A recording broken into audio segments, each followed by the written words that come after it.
Hello students, welcome to Success Plus Academy. मैं हूं सुमित चौधरी और आज हम एक इतिहास का बहुत ही इम्पोर्टेंट टॉपिक डिस्कस करने वाले हैं और वो है important Wars and battle in Indian history. भारतीय इतिहास में जितने भी महत्वपूर्ण युद्ध और लड़ाइयाँ लड़ी गई हैं उस सभी को हम इसी वीडियो में कंटेन करेंगे। और ये वीडियो जो है इसका एक से ज़्यादा पार्ट भी हो सकता है मैं इसको 2 या 3 पार्ट में कंप्लीट करूं। तो ये जब आप पूरा देखेंगे तो आपको पता चल ही जाएगा कि 2 पार्ट में होने वाला है या 3 पार्ट में, क्योंकि अभी मैंने ये डिसाइड नहीं किया है कि एक में हो या 2 में। जितना मैं आपको समझाता चला जाऊंगा उतना ही ये पार्ट आपका थोड़ा सा लंबा हो जाएगा। तो वीडियो को थोड़ा शॉर्ट रखेंगे, चाहे 2 पार्ट बन जाएं, उसमें कोई दिक्कत नहीं है। तो देखिए, पहली बात, वॉर और बैटल। वॉर और बैटल में डिफरेंस क्या है? बेसिकली तो दोनों ही कॉन्फ्लिक्ट हैं, दो पार्टीज़ के बीच में होने वाली कॉन्फ्लिक्ट को ही वॉर या बैटल कहा जाता है।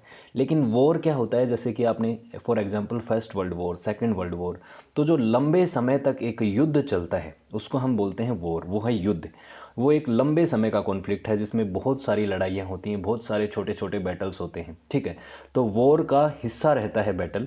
और कभी कभी क्या है, एक ही बैटल में कोई युद्ध जो है, कोई जो लड़ाई है वो समाप्त हो जाती है, जैसे कि पानीपत की लड़ाइयाँ हैं, first battle of Panipat, second battle of Panipat, है ना। तो ये जो लड़ाइयाँ हैं ये बैटल्स हैं। और वॉर वो होता है जो एक लंबे समय तक कॉन्फ्लिक्ट चलता है दो पार्टी के बीच में और बाद में काफ़ी सालों की मशक्क़त के बाद उसका कुछ परिणाम होता है। तो ये वॉर होते हैं और बैटल होते हैं। भारत के इतिहास में बहुत सारी हजारों की संख्या में लड़ाइयाँ लड़ी गई होंगी। आज जो आप भारत का नक्शा देखते हैं, भौगोलिक स्थिति देखते हैं, उन उस भौगोलिक स्थिति में उन सभी युद्धों की कोई ना कोई भूमिका है। क्योंकि आप जानते हैं, जब भी पुराने समय में कोई लड़ाई लड़ी जाती थी तो उसका सबसे बड़ा रीजन होता था अपनी सीमाओं का इजाफा करना, कि अपना इंपीरियलिस्ट अप्रोच होती थी कि अब हर कोई राजा जो होता था वो अपनी सीमाओं को बढ़ाना चाहता था, ठीक है।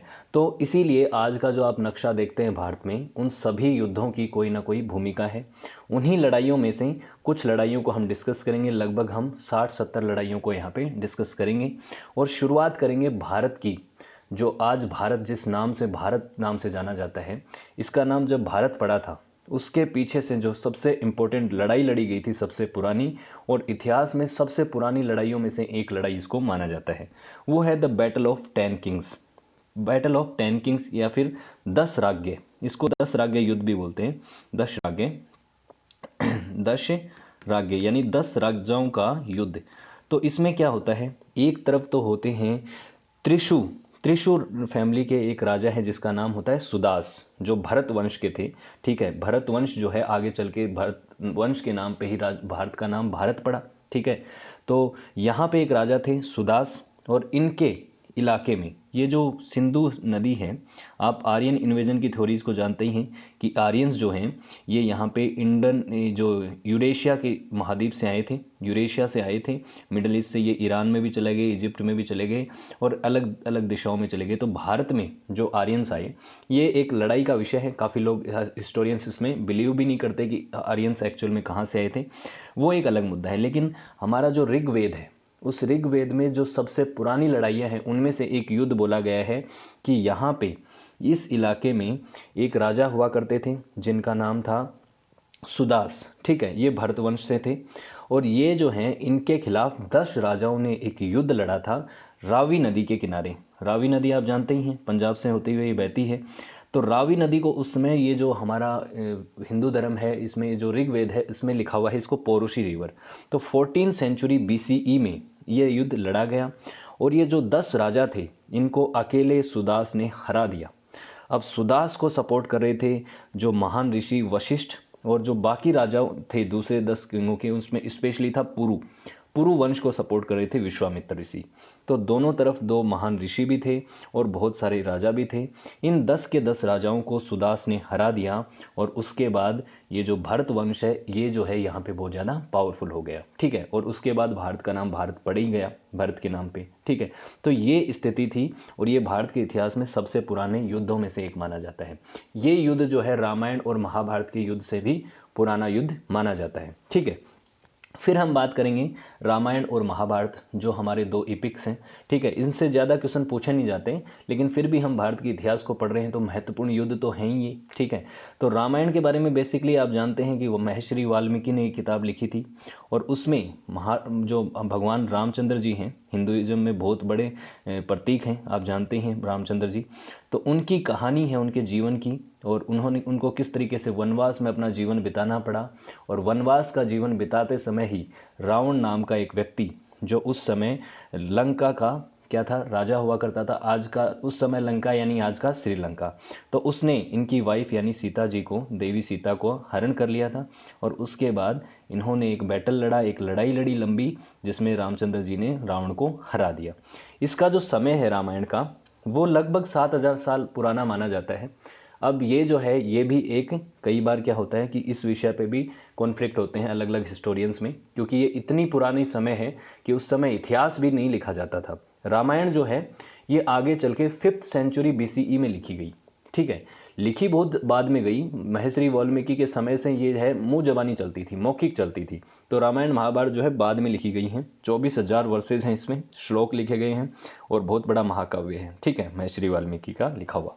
उसके बाद आती है बात वेद व्यास जी ने जो लिखा महाभारत के वॉर के बारे में। और महाभारत का जो वॉर है, इसका एग्जैक्ट टाइम हिस्टोरियंस इसका भी नहीं बता पाते।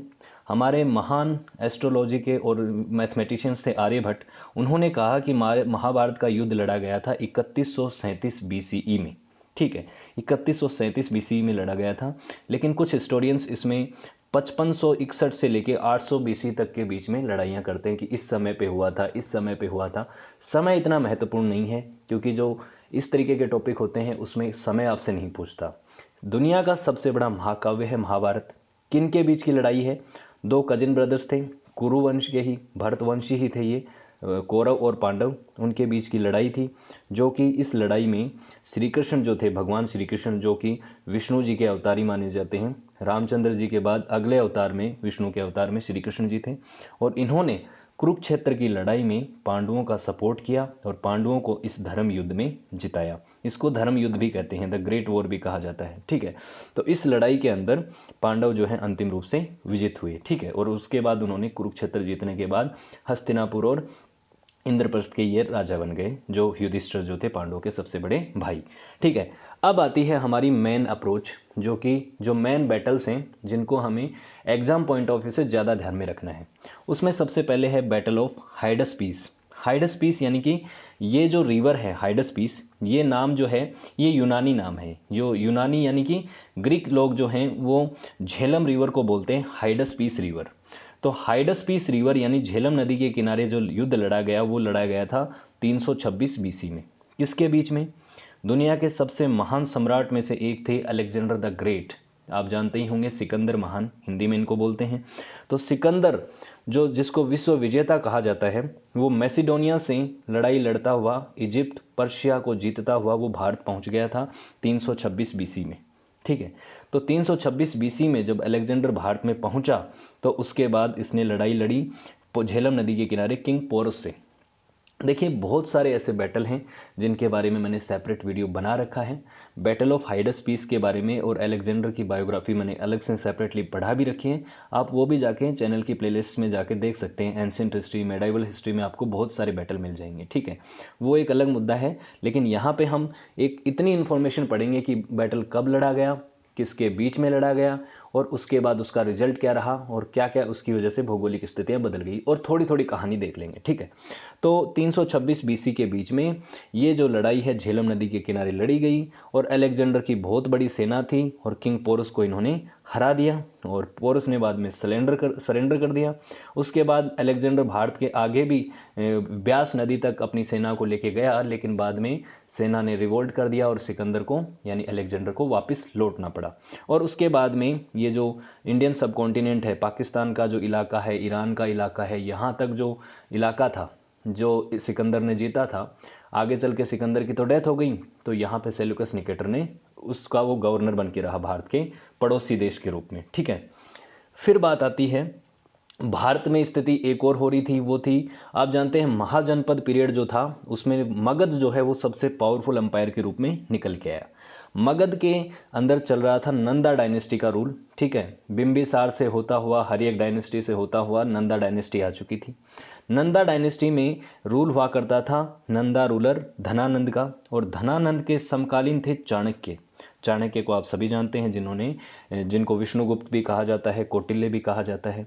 तो ये धनानंद के समकालीन थे और इन्होंने धनानंद को एबल नहीं माना कि ये अच्छा राजा नहीं है और इसका तख्ता पलट करा और एक मौर्य डायनेस्टी की नींव रखवाई चंद्रगुप्त मौर्य के नाम से। चंद्रगुप्त मौर्य ने बहुत सारी मशक्कत करने के बाद धनानंद को हराया, क्योंकि इतना आसान नहीं था। जो मगध अंपायर है वो बहुत बड़ा अंपायर था, बहुत बड़ी आर्मी थी, लेकिन चाणक्य की कूटनीतिक और राजनीति से चंद्रगुप्त मौर्य ने यहाँ से धनानंद को डिथ्रोन कर दिया। कब? 320 और 321 बीसी के बीच के समय में। ठीक है, तो मगध के अंदर पॉलिटी चेंज हुई और ये बहुत ही इंपॉर्टेंट है, क्योंकि मौर्य डायनेस्टी जो है मगध की सबसे इंपॉर्टेंट डायनेस्टी थी। ठीक है, तो इसका एस्टेब्लिशमेंट हुआ 320-21 बीसी में। ठीक है, मौर्य डायनेस्टी की शुरुआत किसने की? चंद्रगुप्त मौर्य ने। फिर बात आती है मौर्य डायनेस्टी के ही आगे राजा बने चंद्रगुप्त के बाद में बिंदुसार, और बिंदुसार के बाद अशोक महान। अशोक को सब जानते होंगे, अशोका द ग्रेट। और अशोका द ग्रेट ने अपनी ज़िंदगी में बहुत सारी लड़ाइयाँ लड़ी और उनमें से जो सबसे इंपॉर्टेंट लड़ाई है वो है कलिंग वॉर। कलिंग का जो युद्ध है वो अशोक के जीवन में सबसे महत्वपूर्ण इसलिए भी है क्योंकि इसके बाद अशोक की लाइफ जो है वो पूरी तरीके से बदल चुकी थी। अशोक ने इसके बाद कोई लड़ाई लड़ी भी नहीं, क्योंकि इस वॉर में जब कलिंग को अशोक ने हराया तो उनके अंदर इतना एक तरीके से चेंज आ गया कि इतने लोगों को मारने के बाद उन्होंने एक तरीके से हिंसा को पूरी तरह से छोड़ दिया और बुद्धिज्म को अपना लिया, बौद्ध धर्म को उन्होंने अपना लिया। ठीक है, तो कलिंग जो है वो आज के समय कहाँ है? उड़ीसा में है। और कलिंग पे आक्रमण किया था अशोक ने 261 बीसीई में। ठीक है, तो कलिंग का जो बैटल है ये जब लड़ा गया तो कलिंग बेसिकली हार गया, निश्चित तौर पे कलिंग हार गया था, लेकिन उसके बाद अशोक ने कोई लड़ाई नहीं लड़ी और अशोक बन गए बुद्धिज्म को फॉलोवर और उन्होंने बुद्धिज्म का बहुत प्रचार प्रसार किया और बुद्धिज्म के लिए बहुत सारे स्तूप बनवाए और ये सब चीज़ें आप जानते ही होंगे। ठीक है, फिर बात आती है बैटल ऑफ वेनी। अब बात आती है कि देखिए उत्तर भारत में इतिहास जो है थोड़ा अलग चलता है और दक्षिण भारत के स्पेशली जो इलाका है प्रायद्वीपीय भारत जिसको बोलते हैं, पेनिनसुलर इंडिया जो बोलते हैं, इसका इतिहास हमेशा से थोड़ा अलग ही चला है, क्योंकि इस इलाके पे न तो कभी मौर्य डायनेस्टी ने रूल किया और आगे चल के जब मेडाइवल पीरियड की बात करेंगे न कभी यहाँ पे पूरी तरीके से मुगल अपनी सत्ता को इस्टेब्लिश कर पाए, न कभी यहाँ पे आगे चल के मराठे अपनी इस्टेब्लिश कर पाए। हाँ, जब ब्रिटिशर्स और यूरोपियन आ गए थे, दूसरे यूरोपियन जैसे कि हम बात करें डच की, फ्रांस की, तो वो लोग आए थे तो उन्होंने इस इलाके को ज़रूर कंट्रोल किया। लेकिन उससे पहले क्या था यहाँ पे, जब हम बात करें फर्स्ट सेंचुरी बीसी और फर्स्ट सेंचुरी के आसपास का जो समय है, फर्स्ट और सेकंड सेंचुरी की, तो इस पीरियड को बोलते हैं संगम पीरियड। अब संगम पीरियड क्यों कहते हैं, उसके पीछे की एक लंबी कहानी है। संगम लिटरेचर इस समय पे लिखा गया था। तो यहाँ पे 3 मेजर डायनेस्टी रूल किया करती थी। इस इलाके में चेरा डायनेस्टी रूल करती थी, आज का जो केरला वाला इलाका है वहाँ पे। इस समय पे इस जगह पे पांड्या डायनेस्टी रूल करती थी, पौंडीचेरी चेन्नई वाला इलाका, तमिलनाडु वाला इलाका। और इस इलाके में आंध्र प्रदेश वाले इलाके में करती थी चोला डायनेस्टी रूल करती थी। ठीक है, तो इन तीनों डायनेस्टीज़ के बीच में, तीनों अंपायर्स के बीच में बहुत सारी लड़ाइयाँ लड़ी गई और उन लड़ाइयों में कभी कोई जीता कभी कोई जीता। लेकिन सबसे महत्वपूर्ण है वेणी, बैटल ऑफ वेणी। वेणी का युद्ध जो है वो कैसे लड़ा गया? देखिए, जो चोला डायनेस्टी है उसमें सबसे इंपॉर्टेंट एक रूलर माने जाते हैं, उनको बोलते हैं करिकाल। करिकाल जो है ये बहुत कम एज के थे जब इनके पिताजी की डेथ हो गई और उसके बाद ये जब एक्सेशन कर रहे थे, थ्रोन पे बैठ रहे थे, गद्दी इनको मिलने वाली थी, तो इनके राज्य में भी काफ़ी क्लेश हुए कि यहाँ पे करिकाल को बैठना चाहिए, गद्दी पे नहीं। एक्सेशन की एक तरह से लड़ाई हुई।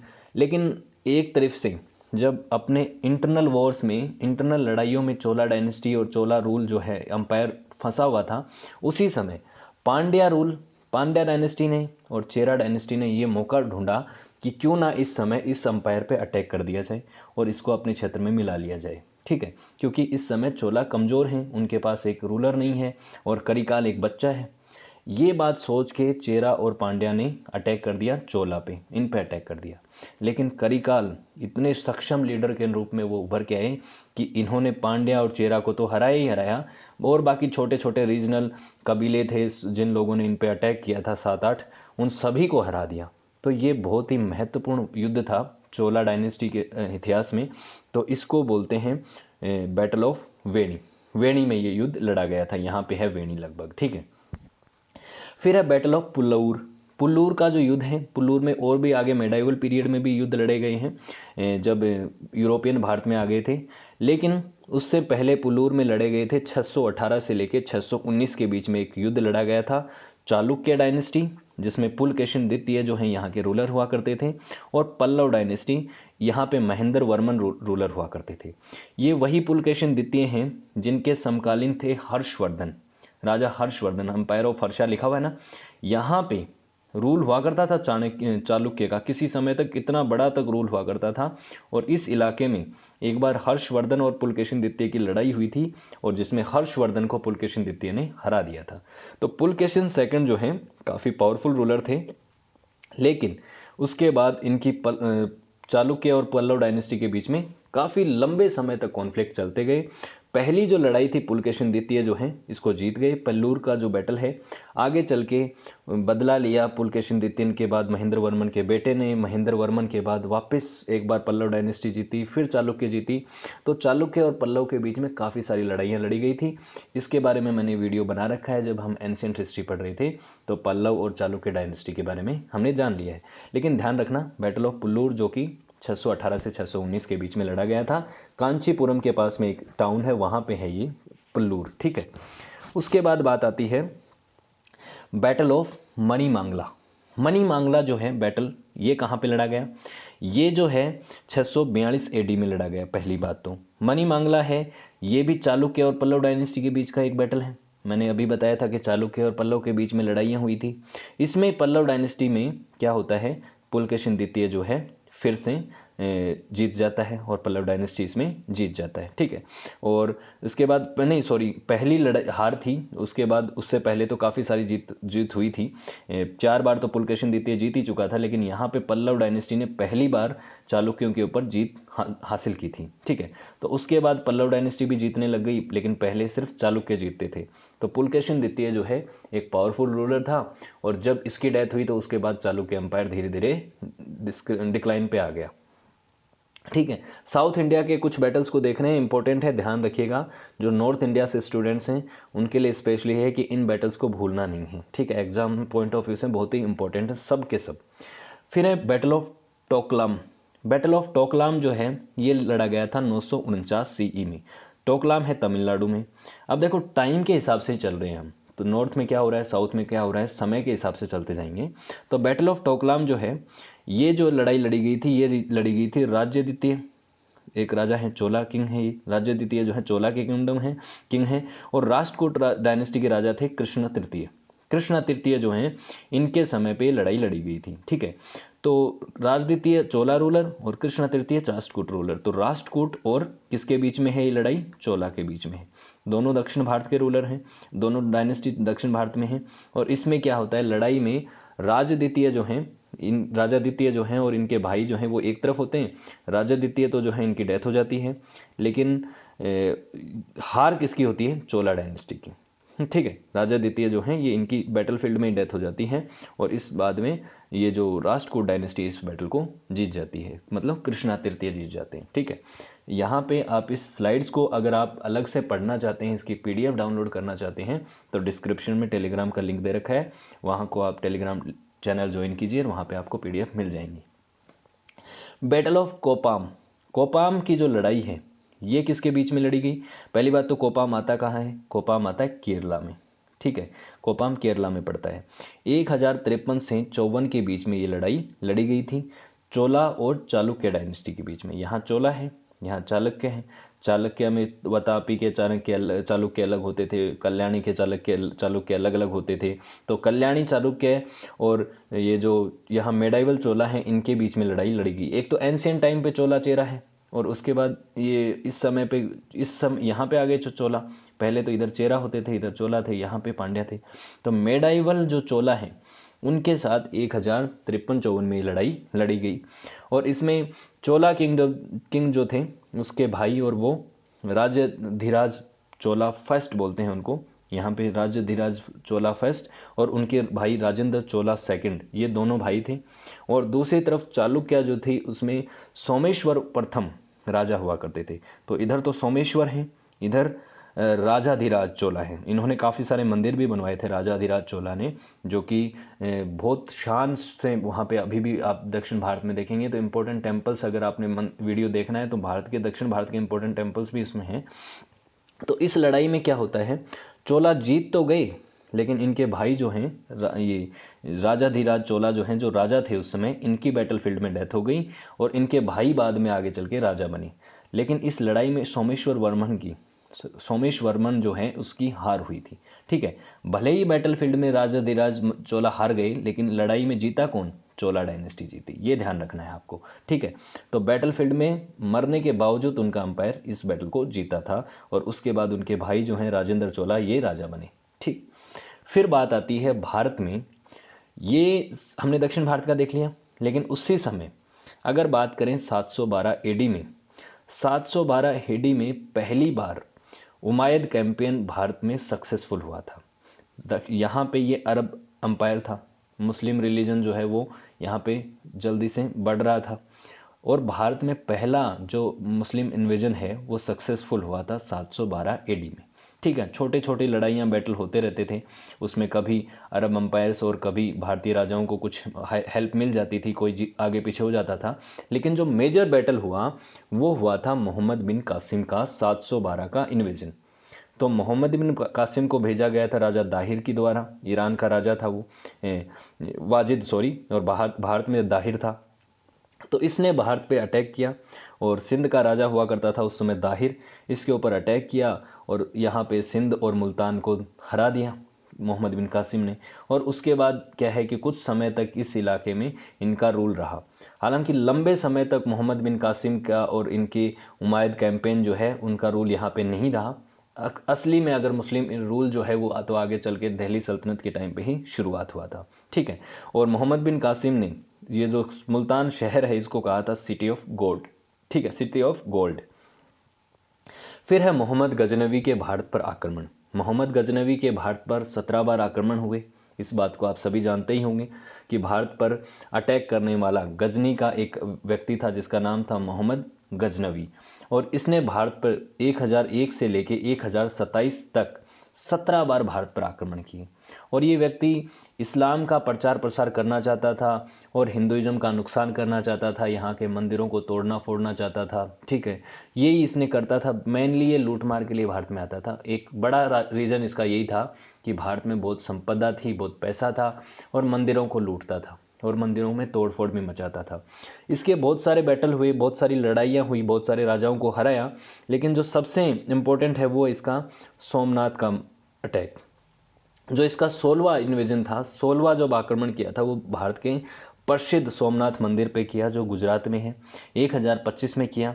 और सोमनाथ के मंदिर को इसने बहुत ज़्यादा नुकसान पहुंचाया, तोड़ फोड़ की, मंदिर में से मूर्ति को उठा के ले गया भगवान शिव की, और साथ ही साथ इसने खजाना लूटा उसका। ठीक है, बहुत सारे लोगों को यहाँ पे उस पर हत्या भी की। तो 1001 में इसने भारत से अफगानिस्तान और पाकिस्तान वाला जो इलाका है मॉडर्न डे इंडिया से अगर बात करें तो सब कॉन्टिनेंट में, वहाँ से इसने भारत में एंट्री करी थी, वहाँ से अटैक किया। सबसे पहले कश्मीर का एक रूलर था, वो था जयपाल, उसको हराया। लेकिन उसके बाद बहुत सारे अटैक किए।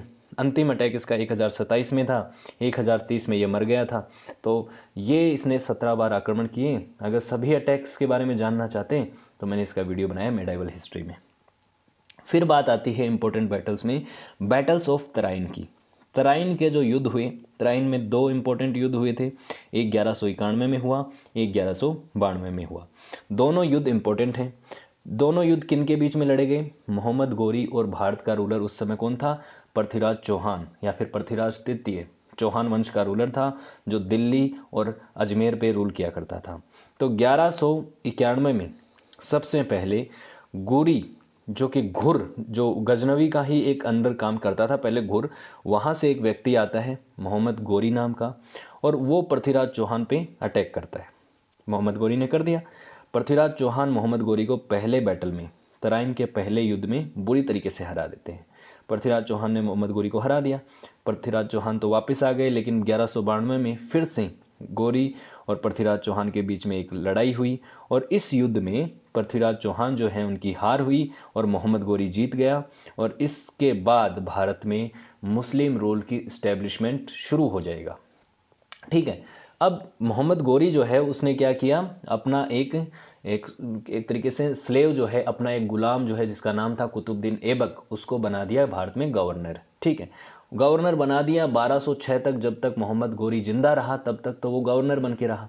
1206 में जब मोहम्मद गोरी की डेथ हो गई तो 1206 से भारत में ऑफिशियली सल्तनत पीरियड शुरू हो गया, जिसमें दिल्ली सल्तनत में कुतुबुद्दीन ऐबक जो है रूलर बना। और उसके बाद आप भारत में जानते ही हैं कि किस किस तरीके की लड़ाइयाँ हुई हैं। लेकिन उससे पहले एक बैटल और हुआ, वो था बैटल ऑफ चंदावर 1194 में। कहाँ पे? फिरोजाबाद यूपी में। कैसे हुआ कि जो पृथ्वीराज चौहान पिछले लड़ाई में हारे थे और इनको अपोज एक व्यक्ति करता था, वो था जयचंद। ठीक है, जयचंद जो था इसने मोहम्मद गोरी की मदद की थी। पहले जो लड़ाई हुआ करती थी, तरैन की पहली लड़ाई थी, उसमें मोहम्मद गोरी की मदद करी थी जयचंद ने। लेकिन आगे चल के मोहम्मद गोरी ने जयचंद को ही हरा दिया, जो उस समय कन्नौज का रूलर था। गढ़वाल डायनेस्टी से जयचंद हुआ करता था।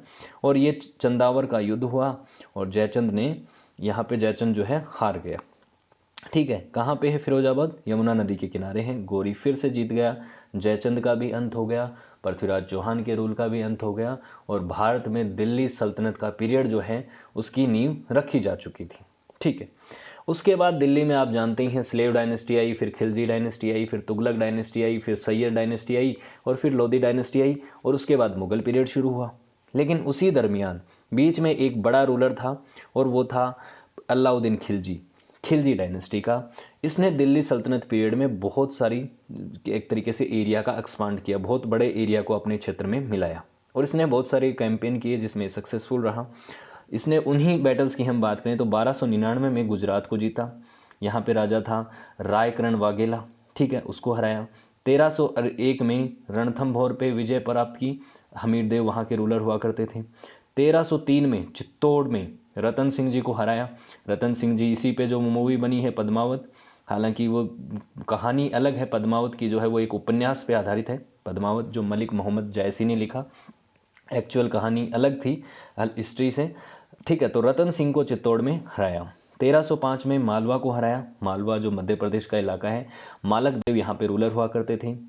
1296, 1307 और 1313 तीन बार लड़ाइयाँ लड़ी देवगिरी के साथ और देवगिरी को रामचंद्र और शकन देव, ये दो रूलर जो हैं, इनको 1313 तक देवगिरी को जीता अलाउद्दीन खिलजी ने। 1309 में वारंगल पे कैंपेन किया और प्रताप रुद्रदेव जो है इनको हराया और 1311 में पांड्या डायनेस्टी को भी हराया और वीर पांड्या को यहाँ पे हराया। यानी दक्षिण भारत तक पहुंच चुका था अलाउद्दीन खिलजी, दिल्ली सल्तनत का वो राजा जिसने, वो सुल्तान जिसने जो दक्षिण भारत का कैंपेन करके आया, वो था अलाउद्दीन खिलजी। ठीक है, तो अलाउद्दीन खिलजी को दिल्ली सल्तनत में सबसे पावरफुल रूलर माना जाता है। सबसे ज़्यादा लड़ाइयाँ उसने जीती, सबसे ज़्यादा एरिया को अपने एरिया में मिलाया। ठीक है, तो इसका समय था, आप जानते हैं, खिलजी डायनेस्टी का 1290 से 1320 के बीच में और अलाउद्दीन का था 1296 से 1316 के बीच में। ठीक है, ये इसका समय था। फिर भारत में आप जानते हैं कि पोर्टुगीज भारत में एंट्री कर चुके थे 1498 में। 1498 में वास्को डी गामा भारत आ गया था। समुद्र के रास्ते जो केप ऑफ गुड होप जो है, अफ्रीका से इंडियन ओशन होता हुआ, वो अटलांटिक ओशन से अफ्रीका होते हुए वो इंडियन ओशन के रास्ते भारत में आ चुका था। ये बात आप जानते हैं। 1498 में पहले यूरोपियन वही पोर्टुगीज ही थे जो भारत में आए उस रास्ते से, समुद्री रास्ते से। पहले लैंड रूट से तो आते ही थे, वो अलग बात है, लेकिन इस रूट से आने के बाद पोर्टुगीज ने भारत में अपनी फैक्ट्रियां इस्टेब्लिश करना शुरू कर दिया। फैक्ट्री एस्टेब्लिशमेंट करना शुरू किया और उसके बाद इनकी मंशा जो थी वो यहाँ पे एक तरीके से थोड़ा एरिया को कैप्चर करना और अपनी एक तरीके से धाक जमानी थी। तो इन्होंने लड़ाइयाँ लड़ी कुछ एक, तो उनमें से एक थी सबसे इंपॉर्टेंट, शुरुआती थी बैटल ऑफ गोवा। ठीक है, तो इन्होंने गोवा को कॉन्क्वेस्ट कर लिया। आप जानते हैं गोवा में पोर्टुगीज 1956 तक रहे हैं। जब गोवा को 1510 में इन्होंने जीत लिया था, उसके बाद भारत की आज़ादी के भी कुछ सालों बाद तक वो गोवा में रहे हैं और उनको यहाँ से भगाना पड़ा, भारत सरकार को, भारत की आर्मी को वहाँ पे भेजना पड़ा। तो पोर्टुगीज़ ने गोवा को कॉन्क्वेस्ट करना एक बड़ी घटना थी। 9-10 दिसंबर 1510 को यहाँ पे गोवा को इन्होंने जीत लिया था। अल्फोंजा डी अल्बिक्यूर यहाँ पे पोर्टुगीज वायसराय हुआ करता था और बीजापुर सल्तनत के अंडर उस समय गोवा आया करता था। तो गोवा ये जो बहमनी साम्राज्य था उसमें से एक बीजापुर रियासत हुआ करती थी और बीजापुर रियासत में इस्माइल आदिल शाह जो है इसका रूलर था और वो गोवा का उस समय रूल किया करता था। तो इसने इसको हरा दिया था अल्फांजो डी अल्बिक्यू ने, ठीक है, और गोवा को जीत लिया। उसके बाद गोवा इनका हब रहा कई सालों तक, मतलब आने वाली सेंचुरीज तक गोवा में पोर्टुगीज रहे। जब आगे चल के अंग्रेज भी भारत पे एक तरीके से अपनी हुकूमत जमा चुके थे तभी भी गोवा जो है वो पोर्टुगीज के अधीन ही रहा। गोवा, दमन दीव, दादरा नगर हवेली, इनकी मैं बात कर रहा हूँ, ठीक है। फिर बात करते हैं बैटल ऑफ खटोती की, खटोली। बैटल ऑफ खटोली जो है, ये खटोली कहाँ है? पहले तो राजस्थान के एक डिस्ट्रिक्ट है बूंदी, वहाँ पे ये उसके पास पड़ता है। साल 1518 में बैटल ऑफ खटोली लड़ा गया।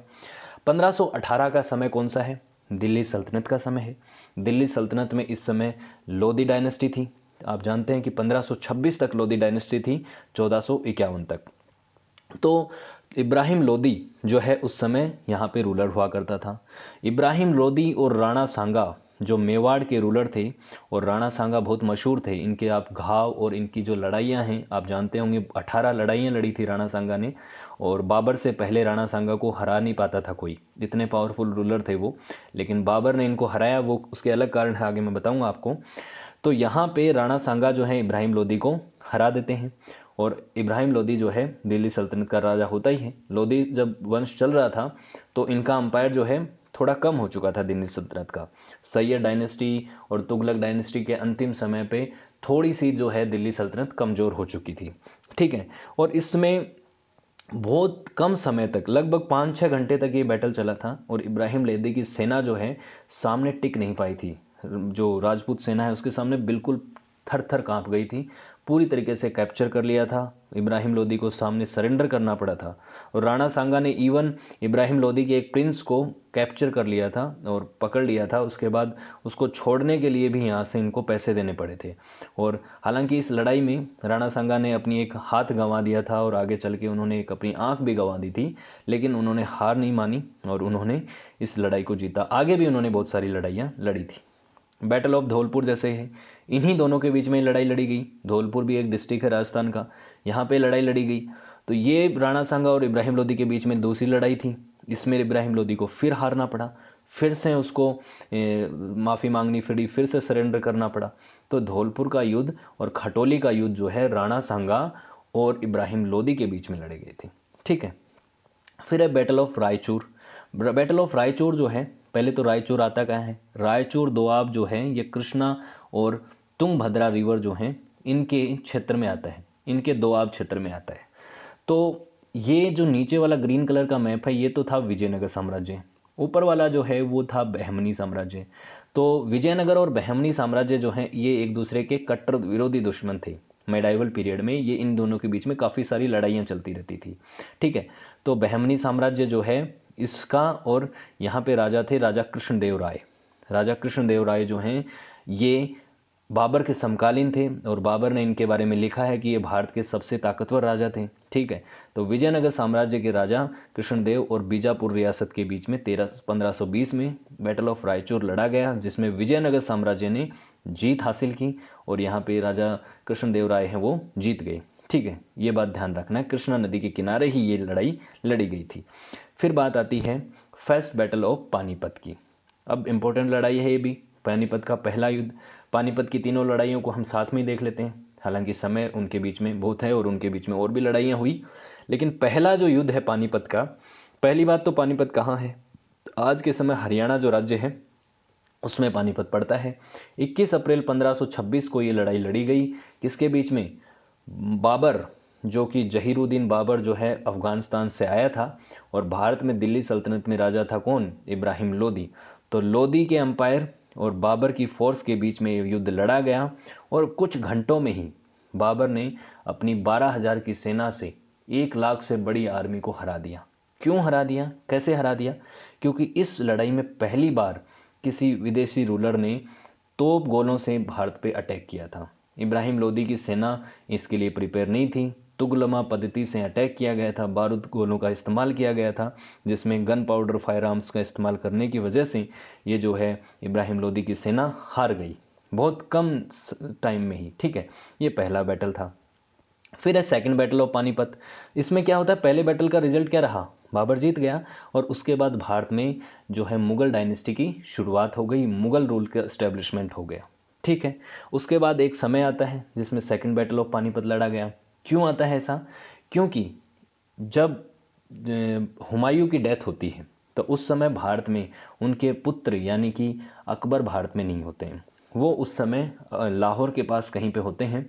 और उसकी वजह से यहाँ पे एक व्यक्ति होता है जिसका नाम है हेमू, वो अपने आप का नाम रखता है विक्रमादित्य हेमू, और काफ़ी अच्छा योद्धा होता है, वैसे तो व्यापारी होता है, लेकिन इसको सब लोग सपोर्ट करते हैं, स्पेशली अफ़गान आर्मी जो है वो इसको सपोर्ट करती है। क्यों, क्योंकि अफ़गान हमेशा मुग़लों के ख़िलाफ़ थे और अफ़गानों की मदद से यहाँ पे जो हेमू है, विक्रमादित्य हेमू है, ये काफ़ी लोगों को, मुग़लों के जो गवर्नर हैं उनको हरा देता है और दिल्ली के तख्त पे खुद को बादशाह घोषित कर देता है, खुद को विक्रमादित्य की उपाधि लेके राजा घोषित कर देता है कि मैं अब राजा हूँ और हम अकबर की बादशाहत को स्वीकार नहीं करेंगे और हम अब मुग़ल रूल को हटा देंगे। इसके बाद क्या होता है, अकबर जिसकी सेना को लीड कर रहे थे बैरम खां, उनके संरक्षक, अकबर तो बहुत छोटा होता है उस समय, तो बैरम खां और अकबर और दूसरी तरफ हेमू की सेना के बीच में ये दूसरा युद्ध लड़ा गया 5 नवंबर 1556 को, जिसमें क्या होता है, बैरम खां और अकबर की सेना की जीत होती है और दूसरी तरफ हेमू की सेना की यहाँ पे हार हो जाती है। ये हेमू को एक तीर लग जाता है, वो हाथी पे जब बैठा होता है और वहाँ से वो गिर जाता है और उसके बाद उसकी सेना जो है वो हार मान लेती है। बेसिकली ये है दूसरा पानीपत का युद्ध।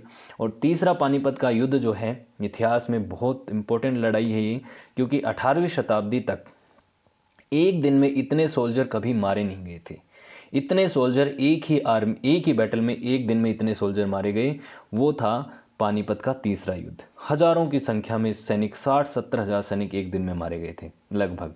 तो ये इसमें मूवी भी बनी है पानीपत, पानीपत लड़ाई देखी होगी, जो अभी लेटेस्ट मूवी कुछ समय पहले बनी थी 2018-19 में कब आई थी। तो ये जो लड़ाई है ये लड़ी गई थी मराठा अंपायर और अफगानिस्तान का एक अंपायर था जिसका नाम था दुर्रानी अंपायर। तो अहमद शाह दुर्रानी या अहमद शाह अब्दाली एक ही व्यक्ति है ये, और दूसरी तरफ थे मराठे, मराठों को लीड कर रहे थे पेशवा। पेशवा कौन थे उस समय, बालाजी बाजीराव, बाजीराव नहीं बालाजी बाजीराव, बाजीराव के बेटे, ठीक है, बाजीराव प्रथम के बेटे, उनके बीच में ये लड़ाई लड़ी गई और इस लड़ाई में मराठा अंपायर की हार हुई, दुर्रानी की जीत हुई। दुर्रानी भारत में रूल तो नहीं किया लेकिन अपना पपेट रूलर को उसने दिल्ली के तख्त पे बैठा दिया, जिसको सुटेबल उसको लगता था, शाह आलम द्वितीय जो है मुगल बादशाह बन गया। यहाँ पे अफगान जीत गए और भारत के लिए एक बड़ी चुनौती ये थी कि जो एक पावर वैक्यूम हो गया कि मराठा अंपायर यहाँ पे डिक्लाइन पे चला गया, मराठा अंपायर बहुत ही ज़्यादा पीछे चला गया, हार गया वो। ठीक है, तो तीसरे पानीपत की लड़ाई तक हम पढ़ चुके हैं। अब हम पढ़ेंगे बैटल ऑफ खानवा से लेके अगले वीडियो में। आई होप आपको अभी तक ठीक लग रहा होगा, तो आने वाली वीडियो को आप एंजॉय करेंगे तो उसको देखेंगे। सो अगले वीडियो में मिलते हैं जल्दी ही, और अभी तुरंत ही दूसरा वीडियो आ जाएगा, तो तब तक आप रेस्ट कीजिए थोड़ी देर। Thank you so much, see you next video.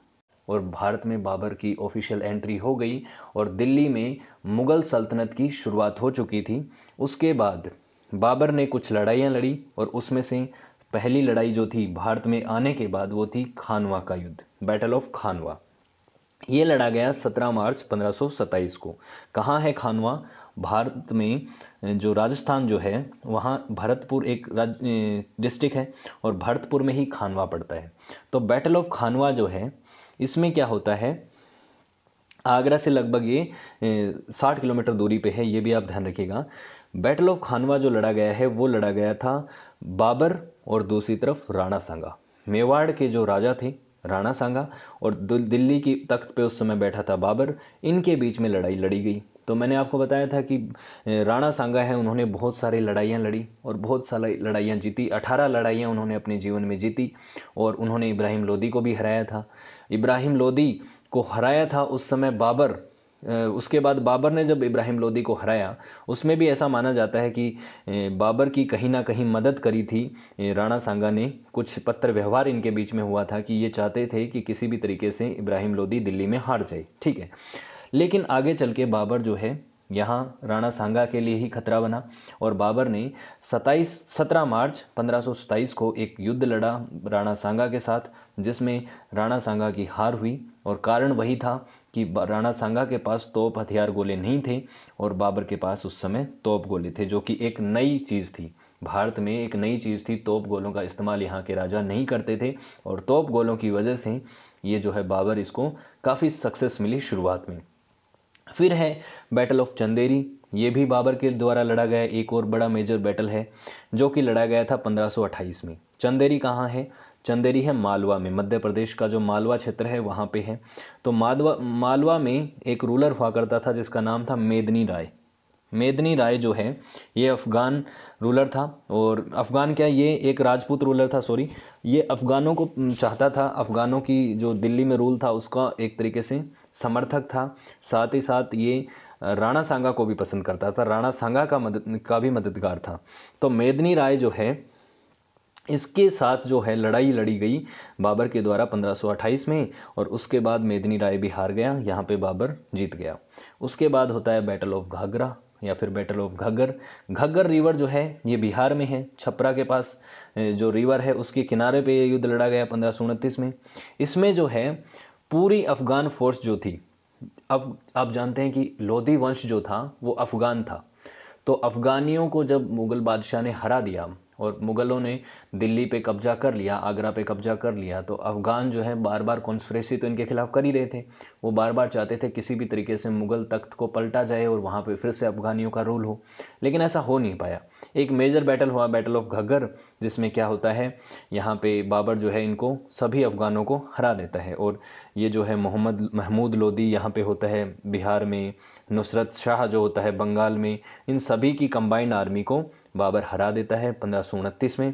उसके बाद 1530 में बाबर की डेथ हो जाती है और उसके बाद इसका बेटा यानी हुमायूं रूलर बनता है। लेकिन हुमायूं का जीवन जो है वो बाबर जैसा नहीं रहा। बाबर ने बहुत सारी लड़ाइयाँ लड़ी और बहुत सक्सेस उसको मिली, लेकिन हुमायूं को उतनी सक्सेस मिली नहीं।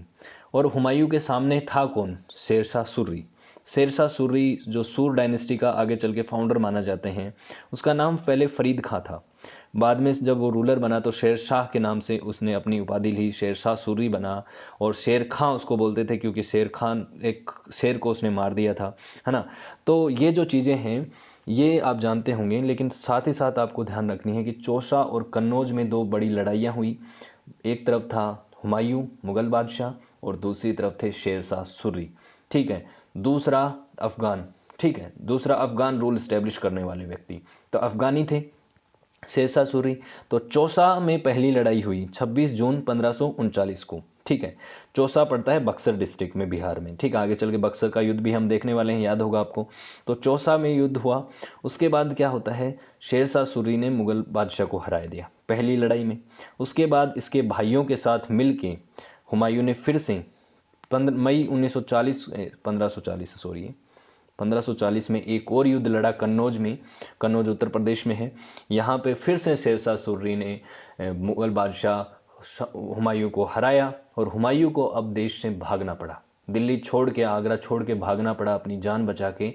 और आने वाले 10-15 सालों तक जो है यहाँ पे 1540 से लेके 1555 तक जो है यहाँ पे सूर डायनेस्टी ने रूल किया। और यहाँ से ये जो मुगल बादशाह था हुमायूं ये भागता फिरा, ठीक है। 1555 में वापस भारत आया और भारत में आके इसने सूर डायनेस्टी का जो रूलर था सिकंदर शाह, उसको गद्दी से हटा के फिर से मुगल एम्पायर की शुरुआत की, ठीक है। अब बात आती है बैटल ऑफ तुगलकाबाद या दिल्ली। तुगलकाबाद दिल्ली में ही है, तुगलक के नाम पे है, तुगलक डायनेस्टी के नाम पे है। तो ये जो युद्ध है तुगलकाबाद वाला युद्ध, ये लड़ा गया था 7 अक्टूबर 1556 को। किसके बीच में? अब मैंने अभी थोड़ी देर पहले आपको बताया था पिछले वीडियो में कि पानीपत का दूसरा युद्ध जो है वो हेमू और अकबर के बीच में लड़ा गया, जिसमें हेमू की हार हो गई थी।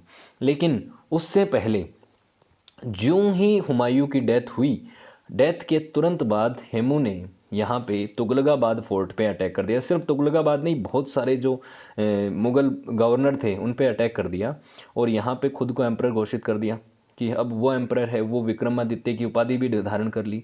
तड़गी बेग सिंह जो था वो यहाँ पे तुगलकाबाद में गवर्नर था, उसको हरा दिया। तो ये इंपॉर्टेंट बैटल था कि दिल्ली को कैप्चर कर लिया, मुगलों के हाथ से दिल्ली को छीन लिया, भले ही कुछ समय के लिए ही सही, लेकिन विक्रमादित्य हेमू जो है वो बहुत ही एक बहादुर योद्धा था और जिसने मुगलों को एक बार के लिए हरा दिया था। ठीक है, हेमू की जीत हुई थी इसमें। फिर अब बात आती है पानीपत का दूसरा और तीसरा युद्ध तो हम पढ़ चुके हैं। अब बात करते हैं बैटल ऑफ तालीकोटा की। हमने बात की थी पिछली बार जब हम बात कर रहे थे एक वीडियो में, पिछले कुछ एक बैटल्स में, कि विजयनगर साम्राज्य और यहाँ पे डेक्कन सल्तनत जो थी, इसमें बहमनी किंगडम था, और बहमनी किंगडम जो है वो टूट चुका था बहुत सारे राज्यों में, जिस 5 राज्यों में, बीदार, गोलकुंडा, बीजापुर और अहमदनगर, 5 भागों में टूट चुका था। ठीक है, यहाँ तक। अब क्या होता है कि विजयनगर साम्राज्य ठीक ठाक चल रहा था, लेकिन विजयनगर साम्राज्य भी 1550 के बाद कमज़ोर हो गया था। और विजयनगर साम्राज्य जो है, यहाँ पे इन्होंने, एक व्यक्ति था विजयनगर साम्राज्य में, उसका नाम था आलिया रामा राय। ठीक है, तो आलिया रामा राय जो है, इसके खिलाफ इन्होंने, सभी डेक्कन डायनेस्टीज ने एक अलायंस बनाया और विजयनगर साम्राज्य के खिलाफ एक युद्ध लड़ा जिसको बोलते हैं बैटल ऑफ तालीकोटा। तालीकोटी और तालीकोटा जिसको बोलते हैं, ये कर्नाटक में एक जगह पड़ती है। ठीक है, वहाँ पे ये युद्ध लड़ा गया और इस युद्ध में जो विजयनगर साम्राज्य है वो पूरी तरीके से बिखर गया, पूरी तरीके से हार गया। इससे पहले जो लड़ाइयाँ लड़ी जाती थी उसमें विजयनगर साम्राज्य डट के मुकाबला करता था और लड़ाइयाँ, अच्छी खासी लड़ाइयाँ चलती थी। कभी विजयनगर साम्राज्य जीतता था, कभी ये बहमनी साम्राज्य वाले रूलर जीतते थे। लेकिन इस युद्ध के बाद विजयनगर साम्राज्य कंप्लीटली डिमोलिश हो गया और उसके बाद धीरे धीरे इसका पतन हो गया। फिर बात आती है बैटल ऑफ हल्दी घाटी की। अब बैटल ऑफ हल्दी घाटी बहुत मशहूर युद्ध है भारत के इतिहास में, जो लड़ा गया था 18 जून 1576 को। मुगल बादशाह अकबर की आर्मी और दूसरी तरफ थे मेवाड़ के रूलर महाराणा प्रताप। ठीक है, ये हल्दी घाटी ये कहाँ पे है? हल्दी घाटी जो है अरावली श्रृंखलाओं में ही एक घाटी है। घाटी क्या होती है? पहाड़ियों के बीच का एक पतला रास्ता। ठीक है, तो बहुत पतली ये एक रास्ता है ये, और कहीं पे चौड़ी है, कहीं पे पतली है। जो इसकी मैक्सिमम चौड़ाई है वो 1 किलोमीटर है। तो इस घाटी में गोगुंडा की जगह है ना, वहाँ पे है ये, अरावली की रेंज में कमनोड वाला एक गांव है, वहाँ पे है। ठीक है, राजस्थान में ही है, मेवाड़ के आसपास। तो यहाँ पे ये युद्ध लड़ा गया। एक तरफ थे महाराणा प्रताप अपनी आर्मी को लीड कर रहे थे, दूसरी तरफ मुगल आर्मी को लीड कर रहे थे आसफ खां और मान सिंह। मान सिंह जो हैं, आप जानते ही हैं, मुगल बादशाह के, अकबर के बहुत ही योग्य सेनापति थे और मुगल बादशाह के नवरत्नों में भी शामिल थे। और इन्होंने, इनके लिए काफ़ी सारे युद्ध भी लड़े हैं, ये आमेर से थे। तो इनके बीच में ये लड़ाई लड़ी गई। और आप जानते हैं कि बहुत सारे राजपूत रूलर्स ने अकबर की अधीनता को स्वीकार कर लिया था, लेकिन मेवाड़ ने, एक ऐसा राज्य था मेवाड़, महाराणा प्रताप का राज्य, जिसमें उन्होंने अधीनता स्वीकार नहीं की थी अपने जीते जी कभी भी। उसके बाद क्या होता है, ये युद्ध होता है। आप जानते हैं अकबर की सेना बहुत बड़ी थी, 80,000 की सेना थी अकबर के पास, और इनके पास 15-16 हज़ार की सेना थी, जो हमारे महाराणा प्रताप हैं उनके पास। तो उसके बाद क्या होता है, इस लड़ाई में महाराणा प्रताप की सेना का बहुत बड़ा नुकसान होता है। हालांकि ये जो युद्ध है इसमें किसी की क्लियर विक्ट्री नहीं होती है। क्यों नहीं होती है? क्लियर विक्ट्री इसलिए नहीं होती है कि दोनों के ही जो मकसद हैं, महाराणा प्रताप का मकसद और अकबर का मकसद, वो फुलफिल नहीं होता। महाराणा प्रताप चाहते थे कि अगर पूरी तरीके से मेवाड़ पे कंट्रोल किया जाए, महाराणा प्रताप को कैप्चर कराया जाए, बंदी बनाया जाए, उनको मारा जाए, या तो जिंदा या मुर्दा उनको पेश किया जाए। लेकिन न तो महाराणा प्रताप को कभी अकबर कैप्चर कर पाया, मतलब उसकी सेना, और न ही महाराणा प्रताप पूरी तरीके से मेवाड़ को कंट्रोल कर पाए, पूरी तरीके से मुगल बादशाह को हरा पाए। तो इस तरीके से ये युद्ध जो है, ये एक कंप्लीट किसी परिणाम को इसमें देख नहीं सकते आप। ठीक है, फिर है बैटल ऑफ हल्दी घाटी, हमने देख लिया। अब बात आते हैं बैटल ऑफ सुरावी। आप यहाँ पे इसको लिख देना, बैटल ऑफ सुवाली। सुवाली, ये ध्यान रखिएगा। बैटल ऑफ सुवाली जो है ये लड़ा गया था 29 नवंबर 1612 को। कहाँ है सुवाली? सुवाली है सूरत के पास। सूरत कहाँ है? गुजरात में। तो बैटल ऑफ सुवाली जो है ये पोर्टुगीज और ब्रिटिश के बीच में ये एक युद्ध लड़ा गया था। क्यों लड़ा गया था?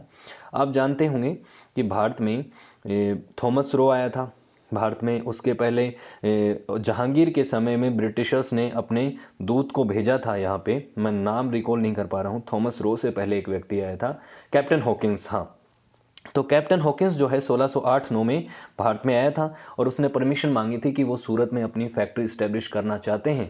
जेम्स फेस्ट ने भेजा है उनको इंग्लैंड से, और वो सूरत में अपनी फैक्ट्री इस्टेब्लिश करना चाहते हैं बेसिकली। तो जहांगीर तो परमिशन देने के लिए तैयार था, लेकिन जो पोर्टुगीज थे जो भारत में ऑलरेडी वेल इस्टेब्लिश थे, उन्होंने मना किया कि वो नहीं चाहते थे कि कोई यूरोपियन उनका कॉम्पिटिटर भारत में आए। तो इसी की वजह से कैप्टन बेस्ट नाम का एक व्यक्ति था, उसने पोर्टुगीज के साथ एक युद्ध लड़ा था 1612 में, क्योंकि कैप्टन हॉकिंस को भी इन्होंने यहाँ से भगा दिया था 1609-10 में। तो ब्रिटिशर्स अपनी पूरी तैयारी के साथ आए 1612 में। 29-30 नवंबर को ये लड़ाई लड़ी गई, जिसमें पोर्टुगीज़ को ब्रिटिशर्स ने, एक छोटी सी फ्लीट ने इनको आसानी से हरा दिया। तो उसके बाद क्या है, ब्रिटिशर्स ने भारत में अपनी फैक्ट्री भी इस्टेब्लिश की, सूरत में भी इस्टेब्लिश की, दक्षिण भारत में भी की, और बाद में तो आप सभी जानते हैं, पूरी दुनिया जानते हैं कि क्या हुआ, भारत कॉलोनी बना ब्रिटिशर्स की। तो सुलावी का युद्ध जो है ये इंपॉर्टेंट युद्ध था, पोर्टुगीज की पावर को इन्होंने ओवर पावर कर दिया था। फिर अब battle of Amritsar. Battle of Amritsar जो है ये 1634 में लड़ा गया। किसके बीच में लड़ा गया? मुखलिस खान और हरगोविंद सिंह जी के बीच में। हरगोविंद सिंह जी जो थे ये सिखों के गुरु थे, ठीक है, और 1634 में लड़ा गया। मुखलिस खान जो हैं ये कौन थे? मुगलों की तरफ से लड़े थे ये, ठीक है। तो यहाँ पे क्या है, आप जानते होंगे कि मुगलों का समय, जो अकबर थे उस समय तक तो यहाँ पे गुरु रामदास और अर्जन देव जी जो थे, जो सिखों के पांचवें और चौथे गुरु रामदास थे, उनको 500 बीघा जमीन भी गिफ्ट करी थी अकबर ने, और पांचवें गुरु थे अर्जन देव जी। उनके समय तक ठीक ठाक रिलेशन चल रहे थे अकबर के समय तक। लेकिन फिर जहांगीर का जब समय आता है, उस समय आते आते मुगलों और सिखों के बीच का जो रिलेशन है वो खराब हो जाता है। खराब इसलिए हो जाता है कि जहांगीर जो है सिखों के पांचवें गुरु अर्जन देव जी की हत्या करवा देता है, उनको सूली पे चढ़वा देता है। कारण ये होता है कि एक रिवोल्ट में खुसरो नाम का एक लड़का होता है जहांगीर का, उसकी मदद करते हैं अर्जन देव जी। तो राजद्रोह के नाम पे उन पे एक तरीके से उनकी हत्या करवा देता है जहांगीर। उसके बाद से इनके रिलेशन खराब होते हैं और बहुत सारी लड़ाइयाँ आप आगे इनके बीच में देखेंगे, गुरु गोविंद सिंह जी तक, और आगे चल के जब औरंगजेब के समय भी, औरंगजेब के समय, शाहजहाँ के समय। तो उनमें से पहली लड़ाई जो थी वो बैटल ऑफ अमृतसर थी, 1634 में लड़ी गई, जिसमें क्या है, सिख जो हैं वो जीत गए। और यहाँ पे ये जो हुकूमत थी मुगलों की, जो ऐसा लगता था कि मुगलों को कोई हरा नहीं सकता, उस चीज़ का जो मिथ था, वो वहम जो था लोगों के बीच से, वो हट गया कि इनको भी हराया जा सकता है। अगर एक अच्छी आर्मी, एक अच्छे लीडर इनको लीड करें तो मुगलों को हराया जा सकता है। बैटल ऑफ अमृतसर में ऐसा हुआ। Battle of Kartarpur. Battle of Kartarpur जो है ये लड़ा गया 25 अप्रैल 1635 को। किसके बीच में?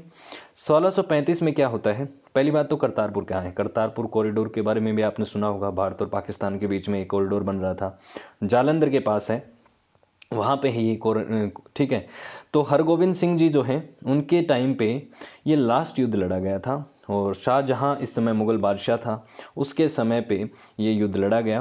हरगोविंद सिंह जी जो हैं उनको इस समय अमृतसर को छोड़ना पड़ा, और उसके बाद गुरकीरत साहब नाम की एक नई सिटी उन्होंने बनाई, और ये शिवालिक हिल्स में ये एक नई सिटी बनाई।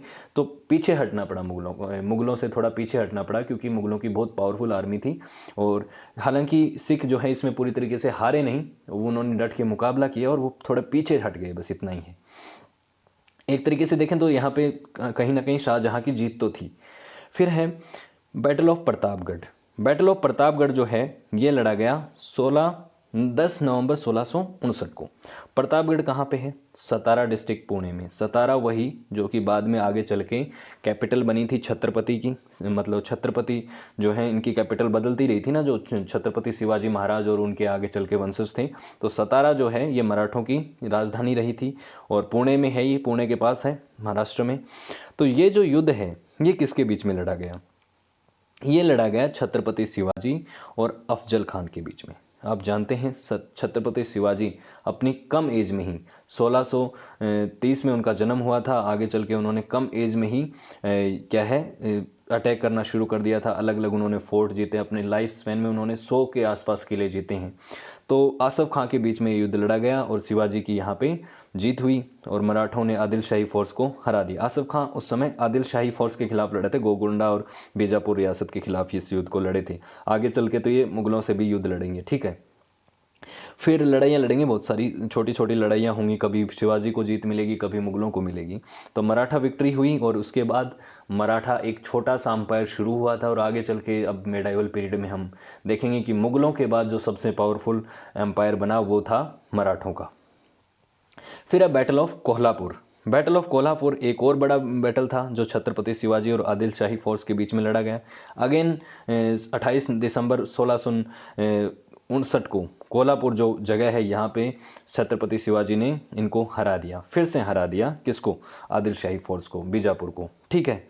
फिर है बैटल ऑफ सूरत। अब क्या है, सूरत की रेड जिसको बोलते हैं, सीज ऑफ सूरत भी बोलते हैं। तो आप जानते हैं सूरत जो है एक बहुत ही ऐसी जगह थी जहाँ पे बहुत ज़्यादा व्यापार होता था, बहुत पैसा था सूरत की जगह पे। और ये उस समय इनायत खान नाम का एक व्यक्ति था जो मुगलों की तरफ से वहाँ पे गवर्नर था। ठीक है। तो छत्रपति शिवाजी चाहते थे कि किसी तरीके से सूरत को लूटा जाए मुगलों की अधीनता से। तो 5 जनवरी 1664 को छत्रपति शिवाजी महाराज ने क्या किया, मुगल कैप्टन इनायत खां को जाके वहाँ पे कैप्चर कर लिया, और यहाँ से करोड़ों रुपए, लगभग 1-2 करोड़ रुपए यहाँ से उन्होंने क्या करते हैं, एक तरीके से रैंसम में लिया था, लूट लिया था पूरी सूरत को। तो ये बड़ी रेड थी, और ये औरंगजेब के समय की रेड थी। तो उसके बाद एक तरीके से आई ओपनर था औरंगजेब के लिए कि एक ऐसी रीजनल पावर भी उठ रही है, अपना सर उठा रही है, जो कि मुगलों की जगह को लूट सकता है, ऐसा व्यक्ति। उसके बाद बैटल ऑफ पुरंदर हुआ। अब समय ऐसा था 1664, 63, 62, 60, इस समय पे जो छत्रपति शिवाजी हैं वो बहुत सारे किलों को जीत रहे थे, मुगलों के किलों को जीत रहे थे, बीजापुर गोलकुंडा के किलों को जीत रहे थे। उसी समय बादशाह जो था उस समय, मुगल बादशाह औरंगजेब, उसने जय सिंह, सवाई जय सिंह को आप जानते ही होंगे, सवाई जय सिंह को, जिनके नाम पे आगे चल के जयपुर बना, तो सवाई जय सिंह को भेजा कि आप जाओ और पुरंदर के किले को सीज कर लो। पुरंदर के किले को सीज कर लिया गया, और यहाँ पे एक बड़ी मेजर एक लड़ाई लड़ी गई जिसमें मराठों की तरफ से मुरारबाई भाजी जो थे, एक बड़े जनरल थे, उनको मार दिया गया। शिवाजी को यहाँ पे हार माननी पड़ी और शिवाजी ने सरेंडर किया 2 जून 1665 को। उसके बाद एक ट्रीटी साइन हुई जिसको बोलते हैं ट्रीटी ऑफ पुरंदर, जिसमें शिवाजी को अपने 35 में से 23 किलों को जय सिंह को देना पड़ा। जय सिंह किसकी तरफ से आए थे? जय सिंह आए थे औरंगजेब की तरफ से, यानी कि औरंगजेब को 23 किले अपने देने पड़े, उनके पास सिर्फ 12 किले बचे थे। ठीक है। तो ये ट्रीटी ऑफ पुरंदर थी। सॉरी। फिर अब battle of Sinhagad. Battle of Sinhagad जो हुआ उसके ऊपर एक मूवी बनी है, अजय देवगन की जो तानाजी मूवी बनी थी, ये इसी पे है। तो सिंहगढ़ का जो युद्ध है और सिंहगढ़ का जो किला है, जिसको कोंडाना फोर्ट भी बोलते हैं, इसको एक तरीके से मुगलों ने कैप्चर कर लिया था। ये उन 23 किलों में से था जो कि औरंगजेब को दिए गए थे पुरंदर के समय। 1670 का समय आते आते औरंगजेब से छत्रपति शिवाजी जो हैं वो फिर से लड़ाई करने के लिए तैयार हो गए थे। उन्होंने अपनी पावर को फिर से कंसोलिडेट कर दिया था। ठीक है। मराठों को फिर से इकट्ठा कर लिया था। उसके बाद क्या है, कोंडाना फोर्ट जो था वो बहुत ही इंपॉर्टेंट था, स्ट्रेटेजिकली और इम्पोर्टेंट था इनके लिए, इमोशनली उनका अटैचमेंट था। आप देखते ही हैं, मूवी देखी हो तो तानाजी मुलसरे नाम के एक व्यक्ति थे जो इनके दोस्त भी थे और इनके साथ लड़े हुए योद्धा थे, बहुत ही इंपॉर्टेंट थे। इन्होंने क्या हुआ, शिवाजी की लीडरशिप में इन्होंने इस फोर्ट को जीता था। उदय भान राठौड़, जो सैफ अली खान ने इस मूवी में रोल किया है, एक राजपूत फोर्ट कीपर था, एक मतलब जो दुर्ग को, फोर्ट को कीप करने वाला व्यक्ति है वो था। इसने क्या किया, ये बहुत अच्छा योद्धा था, इसको हराया था तानाजी ने और आगे चल के इस कोंढाना फोर्ट को जीत लिया था। ठीक है। तो ये एक बड़ी जीत थी छत्रपति शिवाजी की, दोबारा से जब से पुरंदर की संधि हुई थी उसके बाद से दोबारा से अपने किले जीतना शुरू कर दिया था। बैटल ऑफ आनंदपुर 1700 में लड़ा गया, आनंदपुर पंजाब में है। और गुरु गोविंद सिंह जी जो सिख आर्मी को लीड कर रहे थे, और दूसरी तरफ जो है मुगल फोर्स जो है, इसमें बहलालपुर जो स्टेट है इसी इलाके का था, ये इस पंजाब रीजन में ही एक मुस्लिम रूल स्टेट हुआ करता था। इसको सपोर्ट कर रहे थे, बैकिंग कर रहे थे औरंगजेब की सेना, और उस तरफ एक तरफ थे गुरु गोविंद सिंह जी। तो गुरु गोविंद सिंह जी ने पंज प्यारे, जो 5 सरदार थे जो पंजाब में इन समय इनको लीडर बनाया, अपनी आर्मी बनाई। उस आर्मी को लीड करते हुए सिख आर्मी ने एक पूरी तरीके से डिसिप्लिन युद्ध लड़ाइयाँ लड़ी और यहाँ पे इन बलवतपुर स्टेट को भी हराया और मुगल आर्मी को भी हराया। ठीक है, तो यह आनंदपुर का युद्ध है, बहुत इंपॉर्टेंट है। यहाँ से शुरू हो गया था गुरु गोविंद सिंह जी का कॉन्फ्लिक्ट, किसके साथ? औरंगजेब के साथ। ठीक है, एक बड़ी लड़ाई इनके बीच में शुरू हो गई थी। अब समय आता है बाजीराव का। बाजीराव को आप सभी जानते ही होंगे। तो बाजीराव के ऊपर तो बाजीराव मस्तानी मूवी भी बनी है और ये सीन भी आपने देखा होगा कि नवाब एक तरफ है बाजीराव और दूसरी तरफ जो है निजामुल मुल्क यानी हैदराबाद रियासत के निजाम हैं। तो इनके साथ इन्होंने लड़ाइयाँ लड़ी, 2-3 बार लड़ाइयाँ लड़ी थी। और उसमें पहली लड़ाई जो थी वो थी फरवरी 1728 में। 28 फरवरी 1728 को ये युद्ध लड़ा गया पालखेड़ में। पालखेड़ कहाँ है? औरंगाबाद में। इस लड़ाई के कुछ कारण थे। इस समय आते आते छत्रपति के पद के लिए जो है अलग अलग स्टेट, 2 बंटवारे हो गए थे। शिवाजी के ही परिवार में कॉन्फ्लिक्ट चल रहे थे, एक तरफ राजाराम की फैमिली थी, एक तरफ संभाजी की फैमिली थी, जिसमें लड़ाई हो रही थी। तो इसका फ़ायदा उठाना चाहते थे निजाम उल मुल्क और ये टैक्स वगैरह देने से मना करते थे। तो उस समय बाजीराव का समय थे और बाजीराव फर्स्ट जो थे, इतने महान योद्धा थे, उन्होंने निजाम उल मुल्क को बहुत आसानी से हरा दिया। आसफ जहाँ फर्स्ट इसका पूरा नाम है, निजाम उल मुल्क आसफ जाह फर्स्ट। इसको हरा दिया, निज़ाम को हरा दिया और निज़ाम के साथ एक ट्रीटी साइन की जिसमें इन्होंने आगे चल के दिल्ली की लड़ाई में ये कहा कि जब वो मुग़लों के ऊपर अटैक करेंगे तो निज़ाम दिल्ली की मदद नहीं करेगा। हालांकि निज़ाम ने मदद करी और निज़ाम ने मदद करी तो उसका भी उसको हर्जाना भुगतना पड़ा। 28 मार्च 1737 को मुग़ल बादशाह की जो दिल्ली थी, उस समय औरंगजेब तो मर चुका था, 1707 में ही मर चुका था और 1737 का जो समय था उस समय मुग़ल बादशाह था मोहम्मद शाह रंगीला। मोहम्मद शाह रंगीला के समय दिल्ली पे चढ़ाई कर दी थी बाजीराव ने। बाजीराव ने अटैक किया। बाजीराव ने अपनी ज़िंदगी में बहुत सारी लड़ाइयाँ लड़ी, 40 से ज़्यादा लड़ाइयाँ इन्होंने अपने लाइफ स्पैन में जीती हैं और ऐसे मिलिट्री लीडर भारत के इतिहास में बहुत कम हुए जो कभी हारे ही नहीं। तो ऐसे योद्धा थे बाजीराव जिन्होंने अपनी ज़िंदगी में कोई लड़ाई नहीं हारी, है ना। तो इनका नाम आप सभी जानते ही हैं, मूवी में भी आपने देखा है, सब पता ही होगा। और इनकी बायोग्राफी अगर आप देखना चाहते हैं तो मैंने वो सेपरेट वीडियो बना ही रखा है। ठीक है, उसके बाद क्या होता है, 18 मार्च 1737 को इन्होंने दिल्ली पे चढ़ाई की, दिल्ली को जीता। और उसके बाद क्या है, निज़ाम को कहा था कि मदद मत करना, लेकिन उसके बाद भी निज़ाम ने मदद करी। तो इसीलिए निज़ाम के साथ भी एक बैटल लड़ा गया, वो था बैटल ऑफ भोपाल। भोपाल आप जानती हैं मध्य प्रदेश की कैपिटल है। 24 दिसंबर 1737 को जब निज़ाम दिल्ली की मदद के लिए जा रहा था दिल्ली, तो बीच में ही इसको भोपाल में ही पकड़ के हरा दिया। बेसिकली बात यह है, तो निज़ाम को हरा दिया बाजीराव ने। ठीक है, दिल्ली में, भोपाल में। फिर अब बैटल ऑफ करनाल, ये भी एक इंपॉर्टेंट बैटल है। भारत पे नादिर शाह का इन्वेजन, इस पे मैंने सेपरेट वीडियो बना रखा है वैसे तो, लेकिन करनाल का बैटल बोलते हैं। नादिर शाह कौन था? ये पर्शिया का एक इंपॉर्टेंट रूलर था और इसको पर्शिया का वो भी बोलते हैं, पर्शिया का इसको बोलते हैं क्या, सॉरी नाम ध्यान नहीं आ रहा, बहुत बड़ा योद्धा था ये। तो इसने 24 फरवरी 1739 को भारत पे अटैक किया और उसी समय आप जानते हैं भारत में रूलर था मोहम्मद शाह रंगीला। तो मोहम्मद शाह रंगीला जो है भारत में था और वो एक कमज़ोर रूलर था। कुछ इनके बीच में कॉन्फ्लिक्ट थे, कुछ उस समय के राजनीतिक कारण थे, उसी की वजह से करनाल जो हरियाणा में है वहाँ पे इसने अटैक कर दिया। ठीक है, और उसके बाद मोहम्मद शाह की हार हुई। निज़ामुल मुल्क भी उस समय मोहम्मद शाह के पक्ष में था, लेकिन नादिर शाह ने जीत हुआ। नादिर शाह यहाँ पे करोड़ों रुपए लूट के लेके गया, पीकॉक थ्रोन को लेके गया, मयूर सिंहासन जो मुग़ल सल्तनत की एक बहुत बड़ी वो थी, उनकी पहचान थी, और कोहिनूर हीरा जो उसी मयूर सिंहासन में लगा हुआ था, जड़ा हुआ था, उसको भी ये पर्शिया लेके चला गया। ठीक है, हाँ, इसको बोलते हैं नेपोलियन ऑफ पर्शिया। जैसे भारत का नेपोलियन किसको बोलते हैं? भारत का नेपोलियन बोलते हैं समुद्रगुप्त को। नेपोलियन वही व्यक्ति जो बहुत अच्छा मिलिट्री लीडर हो, क्योंकि मॉडर्न टाइम में नेपोलियन एक बहुत ही अच्छा पर्शियन फ्रेंच लीडर हुआ करता था जो बहुत अच्छा मिलिट्री लीडर था। Battle of Vasai, battle of Vasai जो या बैटल ऑफ बेसिन भी इसको बोलते हैं, ये भी बहुत इंपॉर्टेंट लड़ाई है और इसको चिम्माजी अप्पा ने लड़ा था। मराठा फोर्स को लीड कर रहे थे चिम्माजी अप्पा। चिम्माजी अप्पा कौन? बाजीराव प्रथम के छोटे भाई थे।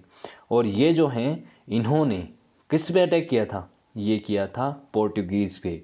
पोर्टुगीज़ जो उस समय आप जानते हैं कि यूरोपियन में जिनकी नेवल पावर बहुत ज़्यादा स्ट्रॉन्ग थी, उनको जाके इन्होंने हरा दिया था। अब वैसे तो 1737 से ये स्टार्ट कर रखे थे इन्होंने, कोशिश जारी थी इनकी कि किसी भी तरीके से पोर्टुगीज़ को हराया जाए, क्योंकि पोर्टुगीज़ जो हैं बहुत ज़्यादा दखल अंदाजी कर रहे थे। महाराष्ट्र के मुंबई वाले सालसेट द्वीप पे काफ़ी दखल अंदाजी वो कर रहे थे। साथ ही साथ वो हिंदू और मुस्लिम जो रिलीजन के लोग हैं उनका काफ़ी परसिक्यूशन भी कर रहे थे। तो उसके बाद ये लड़ाई है, पोर्टुगीज़ को इन्होंने हरा दिया और वसाई का जो किला है उसको इन्होंने फतेह कर दिया। ठीक है, तो 17 फरवरी से लेकर 16 मई तक लगभग ये 4 महीने तक ये युद्ध, 3 महीने तक ये युद्ध चला है और 3 महीने लगे, लेकिन इन्होंने फाइनली वसई को जीत लिया। फिर बात आती है कर्नाटिक वॉर्स की। अब कुछ वॉर्स भी देखेंगे हम, जिसमें कर्नाटिक वॉर है, एंग्लो मैसूर वॉर है, एंग्लो मराठा वॉर है, एंग्लो सिख वॉर है, इनको हम देखेंगे। कर्नाटिक वॉर क्या है? कर्नाटिक वॉर है कि भारत के ऊपर आगे चल के कौन सी यूरोपियन पावर जो है वो रूल करेगी, इस चीज़ का डिसीजन इन्हीं कर्नाटिक वॉर्स ने लिया। कैसे? भारत में उस समय आप जानते हैं कि कौन कौन आ चुका था। पोर्टुगीज आ चुके थे, डच आ चुके थे, फ्रेंच आ चुके थे, डेनिश आ चुके थे, इंग्लिश आ चुके थे। ये सभी लोग भारत में एंटर कर चुके थे। लेकिन दो बड़ी ताकतें थी, वो थी फ्रांस और इंग्लैंड। इंग्लैंड और फ्रांस के बीच में इंपीरियलिज्म को बढ़ाने के लिए दुनिया भर में लड़ाइयाँ चल रही थी, चाहे वो भारत हो, चाहे वो नॉर्थ अमेरिका हो, चाहे अफ्रीका हो, सब जगह उनके बीच में लड़ाइयाँ चल रही थी कि कौन ज़्यादा बड़ा साम्राज्य बनाएगा। तो उन्हीं के बीच की राइवलरी को एंग्लो फ्रेंच राइवलरी कहते हैं। ये भारत में भी देखने को आपको मिलेगी, और भारत में आपको देखने को मिलेगी तो इस इलाके में, जिसको कर्नाटिक बोलते हैं, इस इलाके में इनकी मेजर लड़ाइयाँ हुई, 3 लड़ाइयाँ हुई, उनको बोलते हैं Carnatic Wars. First Carnatic war, second Carnatic war और थर्ड कर्नाटिक वॉर। समय इनका 1740 से लेकर 1763 के बीच तक का है। 1740 से 48 के बीच में पहला, 59 से 54 के बीच में दूसरा, 58 से 63 के बीच में तीसरा।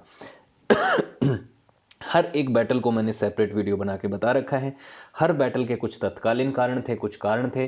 अंतिम रूप से जब हम तीनों युद्ध का अंतिम रिजल्ट देखते हैं तो यहाँ पे इंग्लैंड की जीत हुई। इंग्लैंड आगे चल के भारत को अपनी कॉलोनी बनाने में सक्षम भी रहा। आप देख ही पा रहे हैं कि भारत फ्रांस का गुलाम नहीं था, भारत अंग्रेजों का गुलाम था, इंग्लैंड का गुलाम था। इसका मतलब कर्नाटिक वॉर जो है, उन्होंने डिसाइड किया कि आगे चल के भारत किसकी कॉलोनी बनेगा। उसके बाद बात आती है बैटल ऑफ मद्रास की। बैटल ऑफ मद्रास जो है, ये फर्स्ट कर्नाटिक वॉर के बीच में एक युद्ध लड़ा गया था। तो कर्नाटिक वॉर के बीच में लड़ा गया तो ऑब्वियसली एक तरफ तो फ्रांस की आर्मी है और दूसरी तरफ ब्रिटिश आर्मी है। ठीक है, अब बात करते हैं कि पहला जो बैटल है, ऑब्वियसली पहला जो कर्नाटिक वॉर है उसका एक कारण था बड़ा, वो था Australian war of succession. Austria Hungary जो यूरोप के देश हैं, ऑस्ट्रिया की बात कर रहा हूँ, एक ऑस्ट्रेलिया है, एक ऑस्ट्रिया है। तो इस ऑस्ट्रिया की बात कर रहा हूँ। ऑस्ट्रिया जो है, वहाँ पे सक्सेशन की लड़ाई हुई, जिसकी वजह से युद्ध लड़ा गया। भारत में भी युद्ध लड़ा गया। 7 से 9 सितंबर 1746 को लड़ा गया। और ये जब लड़ाई लड़ी गई तो यहाँ पे एक व्यक्ति था, कैप्टन पैराडाइज, फ्रेंच आर्मी को लीड कर रहा था। उसने, एक व्यक्ति था महफूज खान, जो इस इलाके में रिवर अदियाल जो रिवर है इस इलाके में है। यहाँ पे इन्होंने, फ्रांस आर्मी ने, बहुत ही छोटी सी आर्मी ने 900,000 की सेना की, कैप्टन पैराडाइज की आर्मी ने महफूज खान की 10,000 की सेना को हरा दिया। ये इनकी आर्मी में डिसिप्लिन हुआ करता था। यूरोपियन आर्मी भारतीय आर्मी को आसानी से हरा दिया करती थी। ये आप आगे चल के बक्सर की लड़ाई में, प्लासी की लड़ाई में, सब जगह देखेंगे। कारण ये था, उनके हथियार अच्छे थे, उनकी मिलिट्री ट्रेनिंग अच्छी हुआ करती थी। और ये आई ओपनर भी था यूरोपियंस के लिए। ये जो लड़ाई है बैटल ऑफ मद्रास, कि भारत की आर्मी को आसानी से हराया जा सकता है अगर एक डिसिप्लिन फोर्स उनके खिलाफ लड़े तो।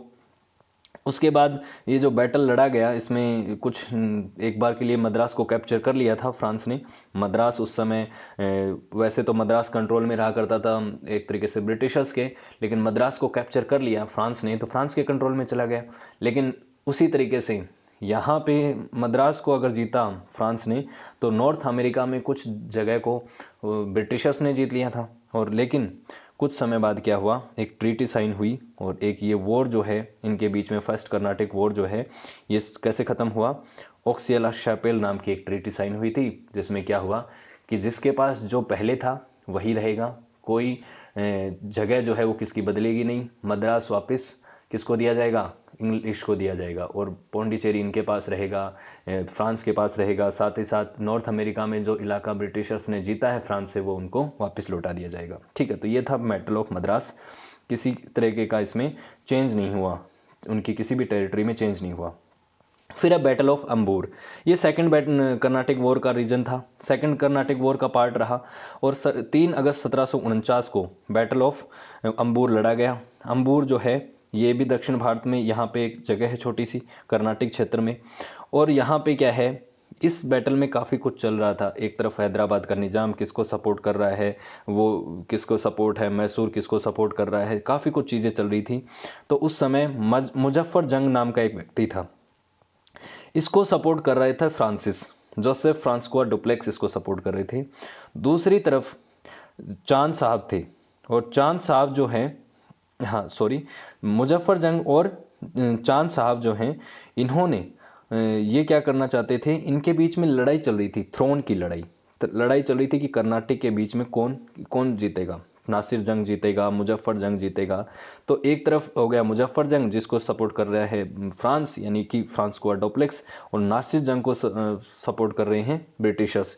आगे चल के फ्रांस जो है इसमें क्या बोलते हैं, जीत जाता है कुछ समय के लिए, और कुछ समय के बाद आगे चल के इंग्लैंड भी इसमें जीत जाता है। एक तरीके से इसमें मिक्स चीज़ें चलती हैं, एक इलाके में क्या बोलते हैं ब्रिटिशर्स जीतते हैं और एक इलाके में फ्रांस जीतता है। तो कोई क्लियर इसका वो रिजल्ट निकल के आता नहीं है इस बैटल का भी। बैटल में तो देखो, बैटल ऑफ अंबूर में तो फ्रांस जीत जाता है, लेकिन अगर ओवरऑल कर्नाटिक वॉर की बात करूं तो कोई इसमें बहुत बड़ा किसी की जीत हुई नहीं थी। ठीक है, और आप जाके वीडियो भी देख सकते हैं, बना रखा। बैटल ऑफ प्लासी, आगे चल के बैटल ऑफ प्लासी लड़ा गया 1757 में, और भारत के इतिहास का एक बहुत ही महत्वपूर्ण युद्ध है बैटल ऑफ प्लासी। 23 जून 1757 को भागीरथी नदी के किनारे, जो कलकत्ता में है, प्लासी नाम का एक गांव है, वहां पे युद्ध लड़ा गया था।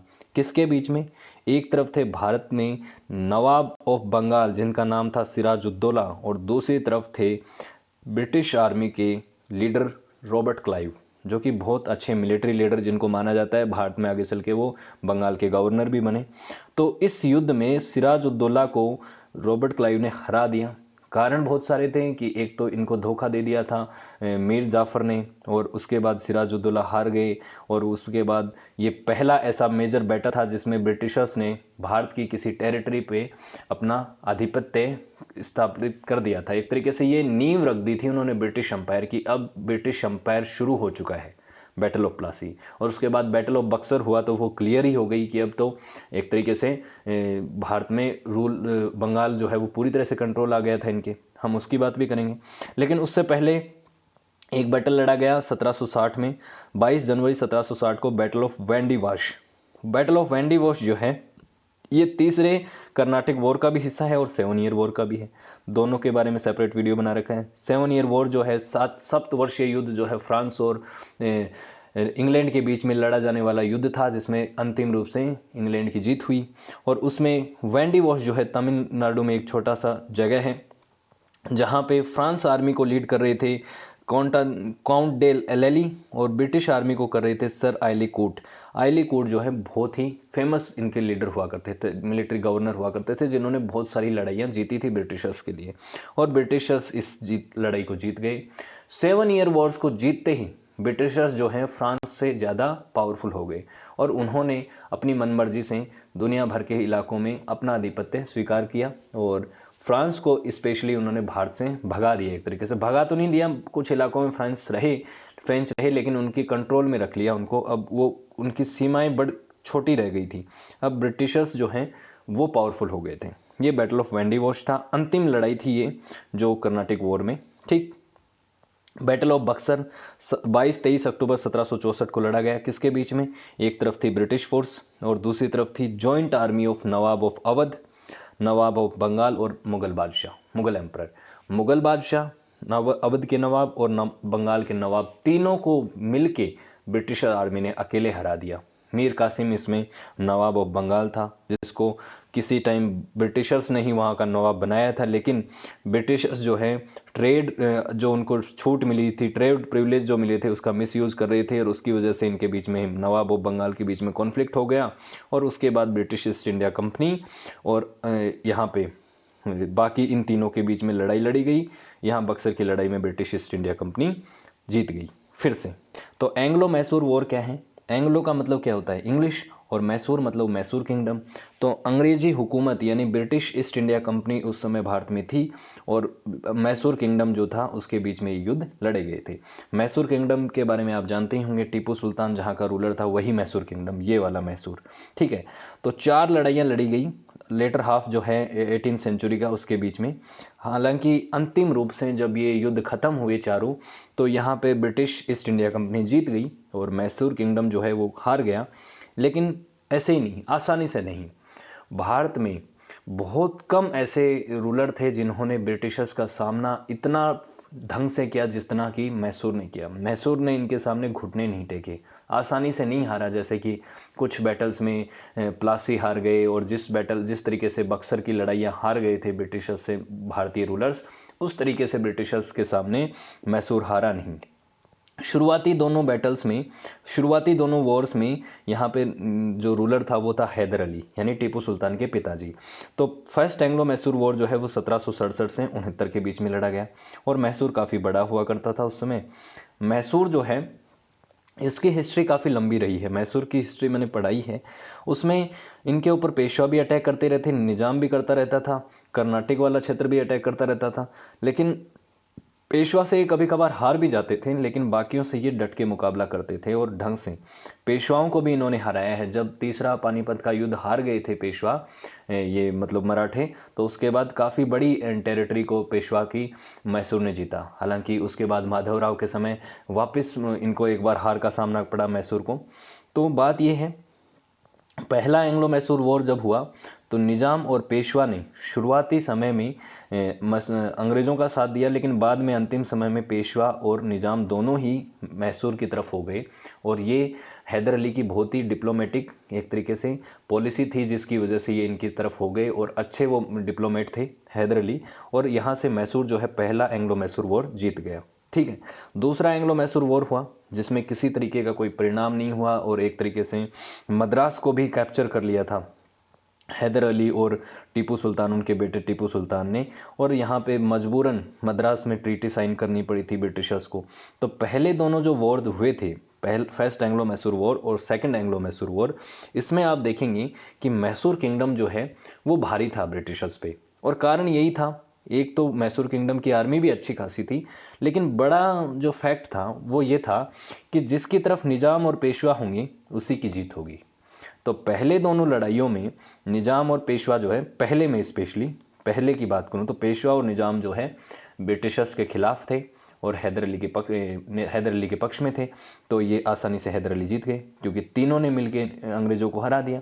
लेकिन आगे चल के ये पेशवा और निजाम जो हैं इन्होंने मैसूर का साथ ना देके साथ किसका दिया, अंग्रेज़ों का। और अंग्रेज़ों का साथ देने की वजह से ही तीसरा और चौथा वॉर जिसको लीड कर रहे थे टीपू सुल्तान, और टीपू सुल्तान लीड कर रहे थे बहुत ढंग से, बहुत अच्छे से उन्होंने लड़ाइयाँ लड़ी, बहुत अच्छे से स्ट्रगल किया, लेकिन फिर भी वो इस युद्ध को जीत नहीं पाए। और 1799 में फोर्थ एंग्लो मैसूर वॉर हुआ और बैटल फील्ड में ही टीपू सुल्तान की डेथ हो गई, वो शहीद हो गए, और उसके बाद जो मैसूर किंगडम है ये चारों लड़ाइयाँ हार गया। ठीक है, तो एंग्लो मैसूर वॉर चौथा युद्ध हार गया और उसके बाद ब्रिटिश जीत गए। ये जो मैसूर है ये इनका पपेट बन के रह गया मैसूर किंगडम अब। ठीक है, अब बात आती है एंग्लो मराठा वॉर्स की। एंग्लो मराठा वॉर्स भी क्या है, अंग्रेजों और मराठा किंगडम के बीच में लड़े गए युद्ध हैं। ये 3 हुई, टोटल नंबर में 3 एंग्लो मराठा वॉर हुए।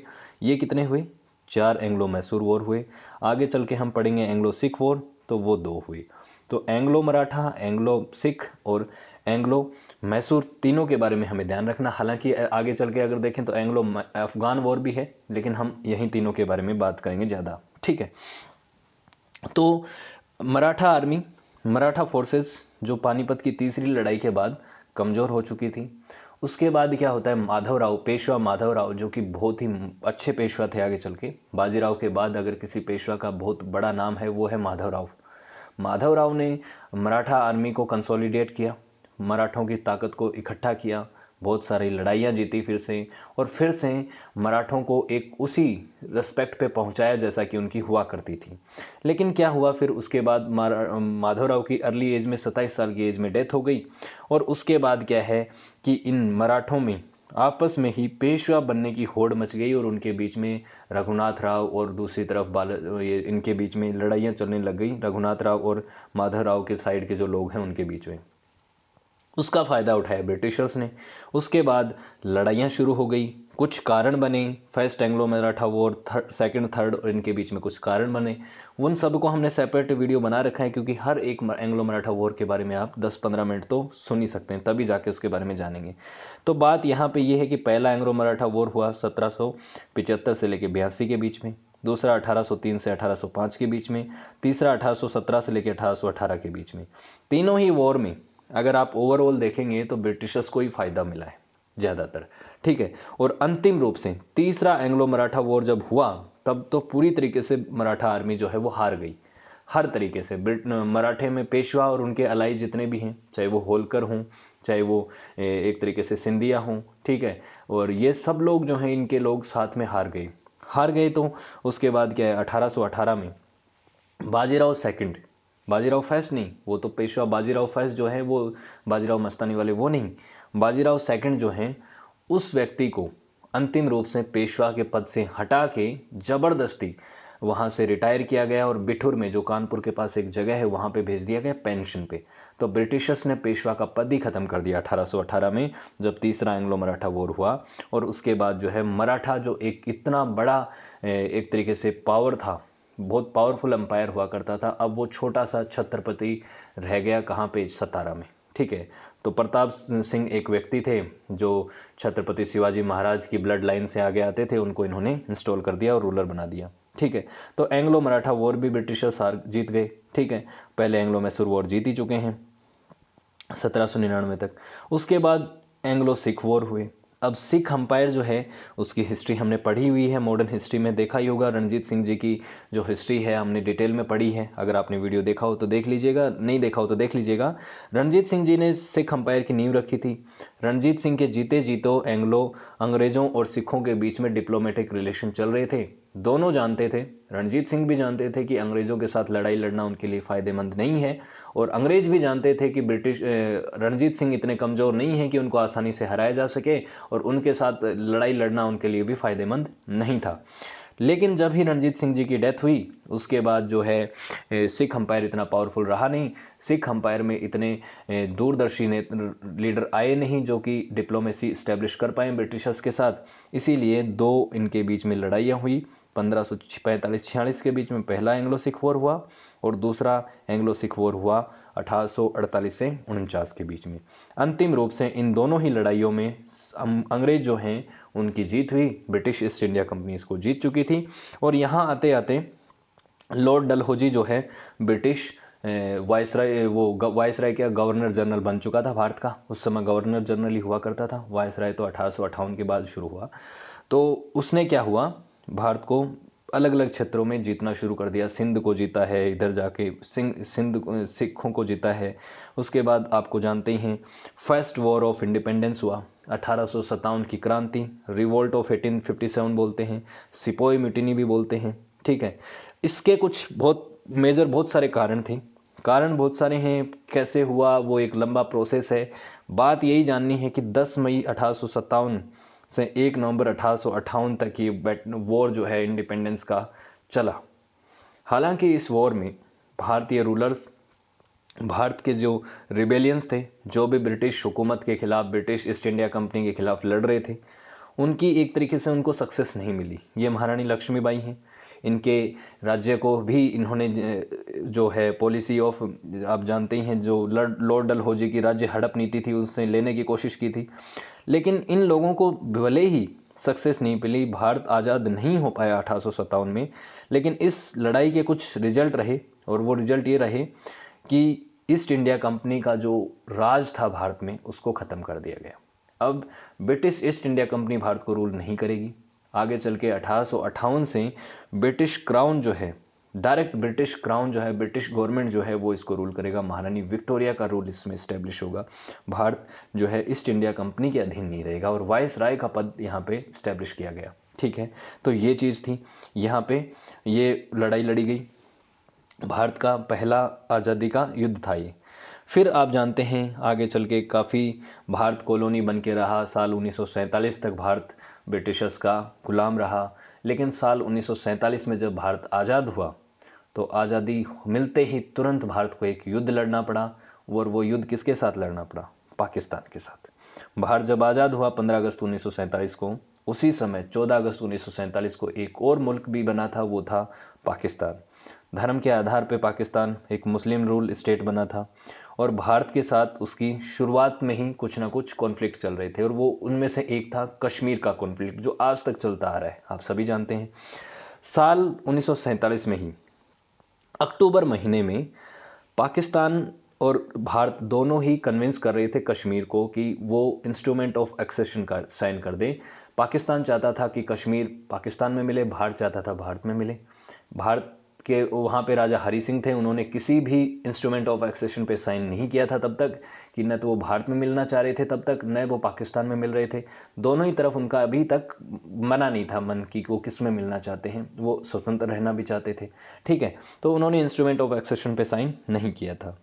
लेकिन उसके बाद क्या हुआ, ब्रिटिश पाकिस्तान ने जल्दबाजी दिखाई और उन्होंने क्या किया, अपने कबलाई को, कुछ ऐसे आतंकवादियों जैसे लोगों को भारत के कश्मीर में भेज दिया और उन्होंने लोगों को ब्रूटली मारना शुरू कर दिया और एक तरीके से ऐसा अटैक कर दिया, बहुत ही बुरी तरीके से अटैक कर दिया कश्मीर पे। और वो चाहते थे कि ज़बरदस्ती कश्मीर को एक्सेशन कर दिया जाए, कश्मीर को हथिया लिया जाए।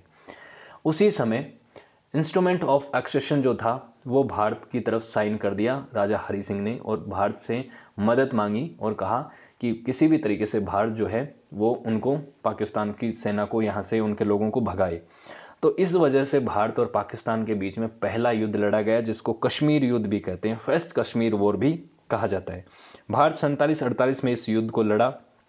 इस युद्ध में भारत ने कश्मीर को भारत का हिस्सा बना लिया जैसा कि था, जो इंस्ट्रूमेंट ऑफ एक्सेशन पे ऑफिशियली साइन भी हुए थे लीडर्स के, जो राजा हरि सिंह हैं उनके। लेकिन कुछ हिस्सा, कश्मीर का कुछ हिस्सा पाकिस्तान ने भी ज़बरदस्ती उसको एक तरीके से इलीगली एक्सेशन उसका कर लिया। ठीक है, भारत और पाकिस्तान के बीच में जो यूएन ने इंटरवीन किया, यूनाइटेड नेशन ने इंटरवीन किया, एक यूनिलेटरल सीज फायर हुआ कि हम जहाँ पे हैं वहीं पे रहेंगे। एक सीज फायर लाइन बनी और वो सीज फायर लाइन जो है वो बाउंड्री नहीं है, वहाँ पे आर्मी है दोनों तरफ, बस एक्चुअल में वो बॉर्डर नहीं है। बॉर्डर तो पाकिस्तान ने इलीगली, पाकिस्तान ऑक्यूपाइड कश्मीर को ऑक्यूपाइड कर रखा है, कश्मीर भारत का, वो भी कश्मीर भारत का हिस्सा है। ठीक है, लेकिन सीज फायर हुआ, फिर इंस्ट्रूमेंट ऑफ एक्सेशन भारत में शामिल हो ही चुका था, पाकिस्तान ऑक्यूपाइड कश्मीर है ही है, आज भी है, तब बन चुका था उस समय से। तो ये भारत और पाकिस्तान के बीच में लड़ा गया पहला युद्ध है। 47-48 में ही लड़ा गया, भारत बनते ही, पाकिस्तान बनते ही, भारत था मतलब पाकिस्तान बनते ही एक नया युद्ध लड़ा। उसके बाद आप जानते हैं भारत पाकिस्तान ने और भी युद्ध लड़े हैं, 65 में लड़ा, 71 में लड़ा और फिर कारगिल युद्ध लड़ा, उनको हम डिस्कस करेंगे।